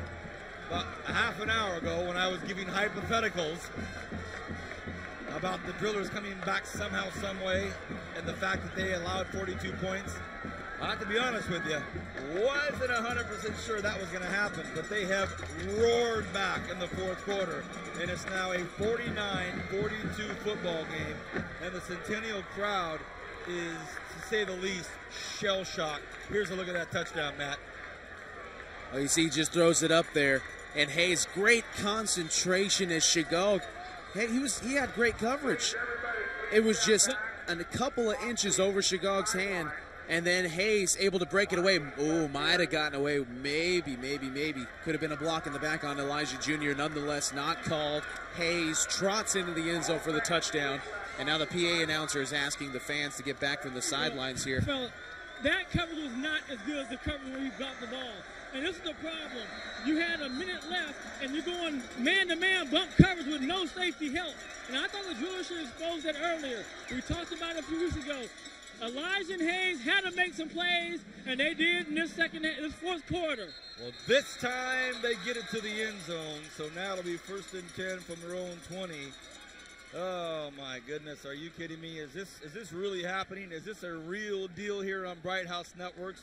49-42. Instant classic. Oh, yes. Instant classic, and this will be watched a lot on Bakersfield On Demand Channel. Guys, if the Centennial faithful don't come back to win or tie this, go overtime or whatever, they're going to be saying, you caught a block in the black on us, and they got a touchdown back off the board. Why didn't you call that one? It's going to be Bresson with trips to the right. Bresson goes to the right side. It's going to be caught by Clayton, and he's knocked out of bounds. 40 seconds left. An extra second ticked off the clock there. And they'll get it at about the 32-yard line. Good enough for a first down for the Hawks. 40 seconds left in this football game. 49-42. The Drillers have to get into the end zone. They have to hit pay dirt and get the PAT to send this into overtime. Bresson drops back, 4-man rush. Bresson's flushed out of the pocket. Can't get Bresson in set. trouble, and he goes down. They got 3 timeouts right now, so they burn one with 31 seconds left. And it'll be a 2nd and about 9 if they give him that. A quick recap, and we'll try to make it quick if we can.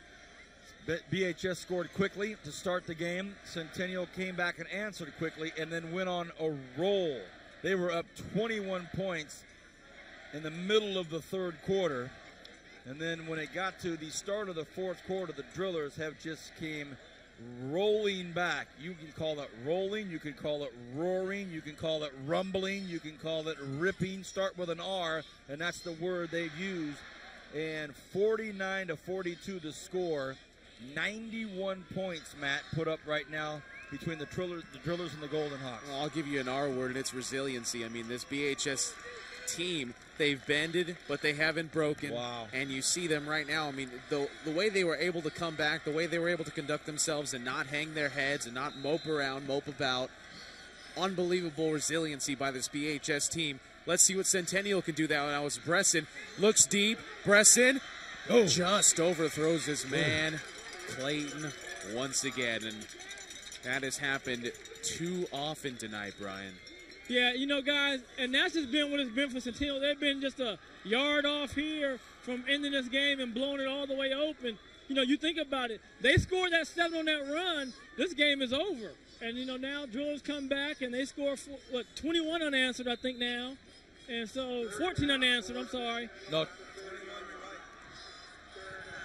24 seconds. Bresson in the shotgun. 3rd and 10. They have to get a first down in the next 2 plays even to keep this thing going. They throw one out, and it is caught. A big first down as he gets nudged out at the 40-yard line. What a beautiful, beautiful strike by Joe Bresson. And he connects with his man out there. Well, that's a big, big first down. Ooh. Yeah, Michael Martin's on the receiving end of that one. You see, just thread the needle. Man. Thread the needle, Bresson. Gets it in there, and Martins picks up the first down at the 41. And big first down. this is with 2 timeouts left.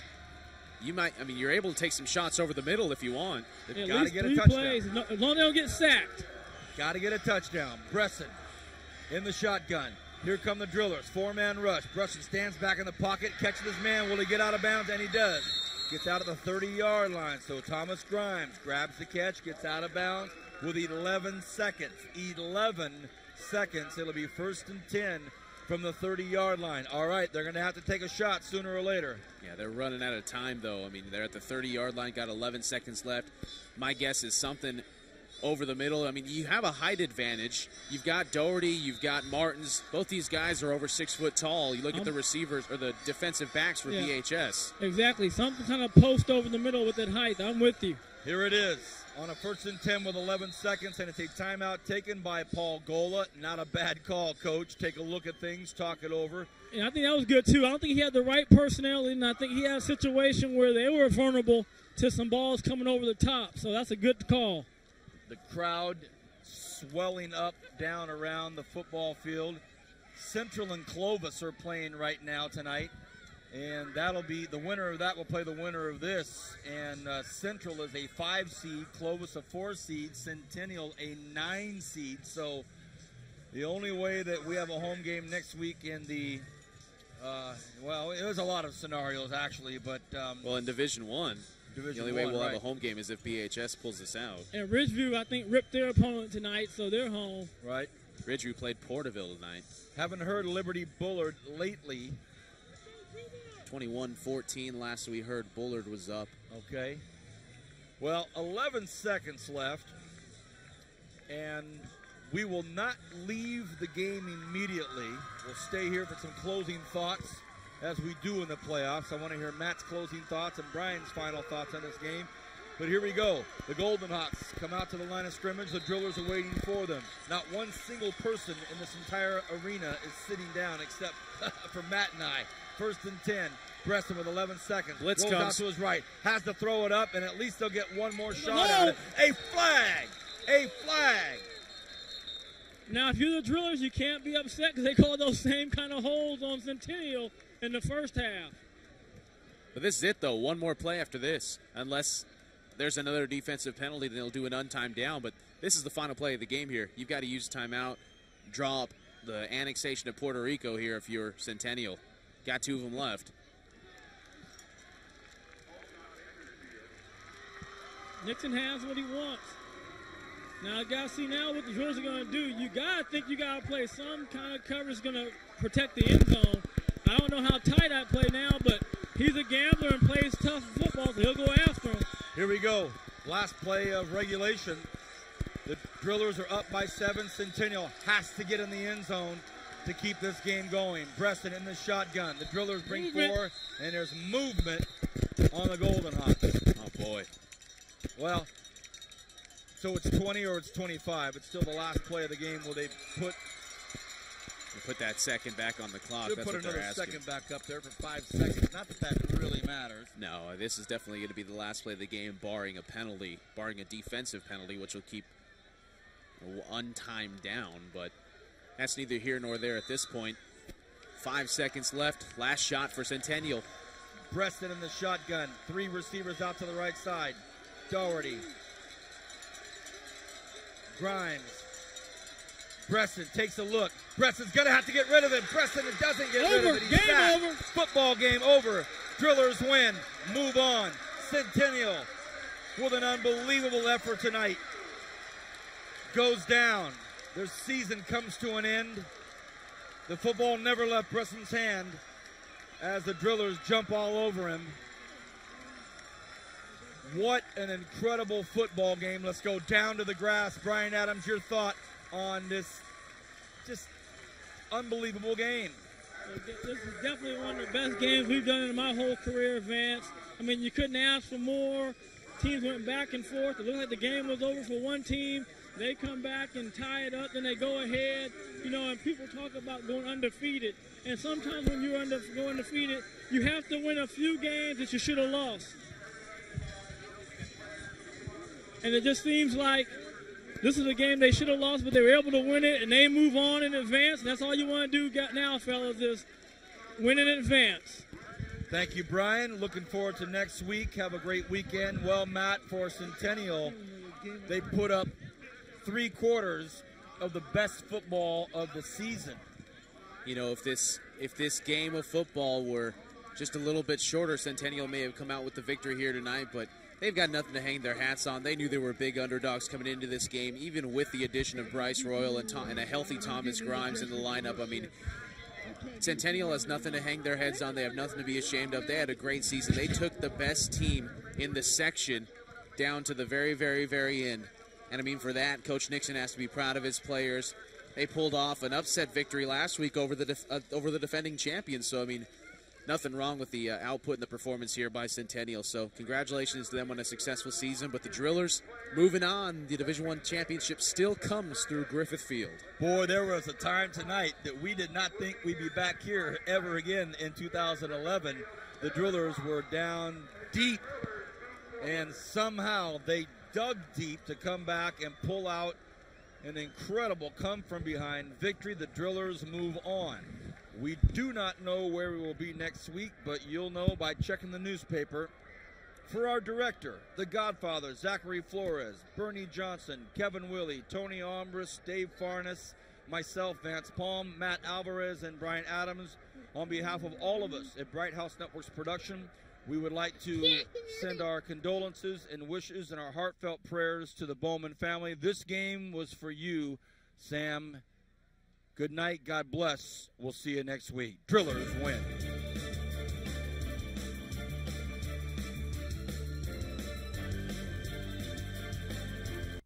Imagine the endless possibilities you can explore when you have Bright House Network's exclusive Roadrunner Lightning. It's high-speed internet service that can seamlessly connect all your favorite wireless devices so everyone in your home can accomplish more in less time. And our wideband technology has the bandwidth that meets your needs for online video, gaming, large file downloads, and any other possibilities you discover. Create an internet experience like no other with Roadrunner Lightning. Call today and get free installation. Learn more at brighthouse.com/lightning. This is wideband. Wow, I can't believe you just told me that. Well, I felt that I should be honest with you about the type of stuff I'm into. I'm into it too. You are? I'm all over it. Living room, bedroom, in the shower. Well, do you want to do it here? Now? Well, yeah, it'll be awesome. Okay.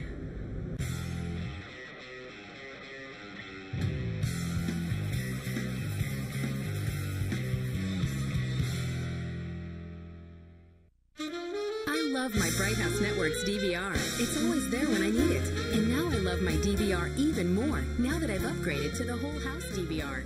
I can record my favorite programs in one room and watch them on any TV in my DVR network with options to record up to 120 hours of HD shows. More shows, more rooms, more flexibility, more love. Learn more about Bright House Network's whole house DVR at brighthouse.com/DVR.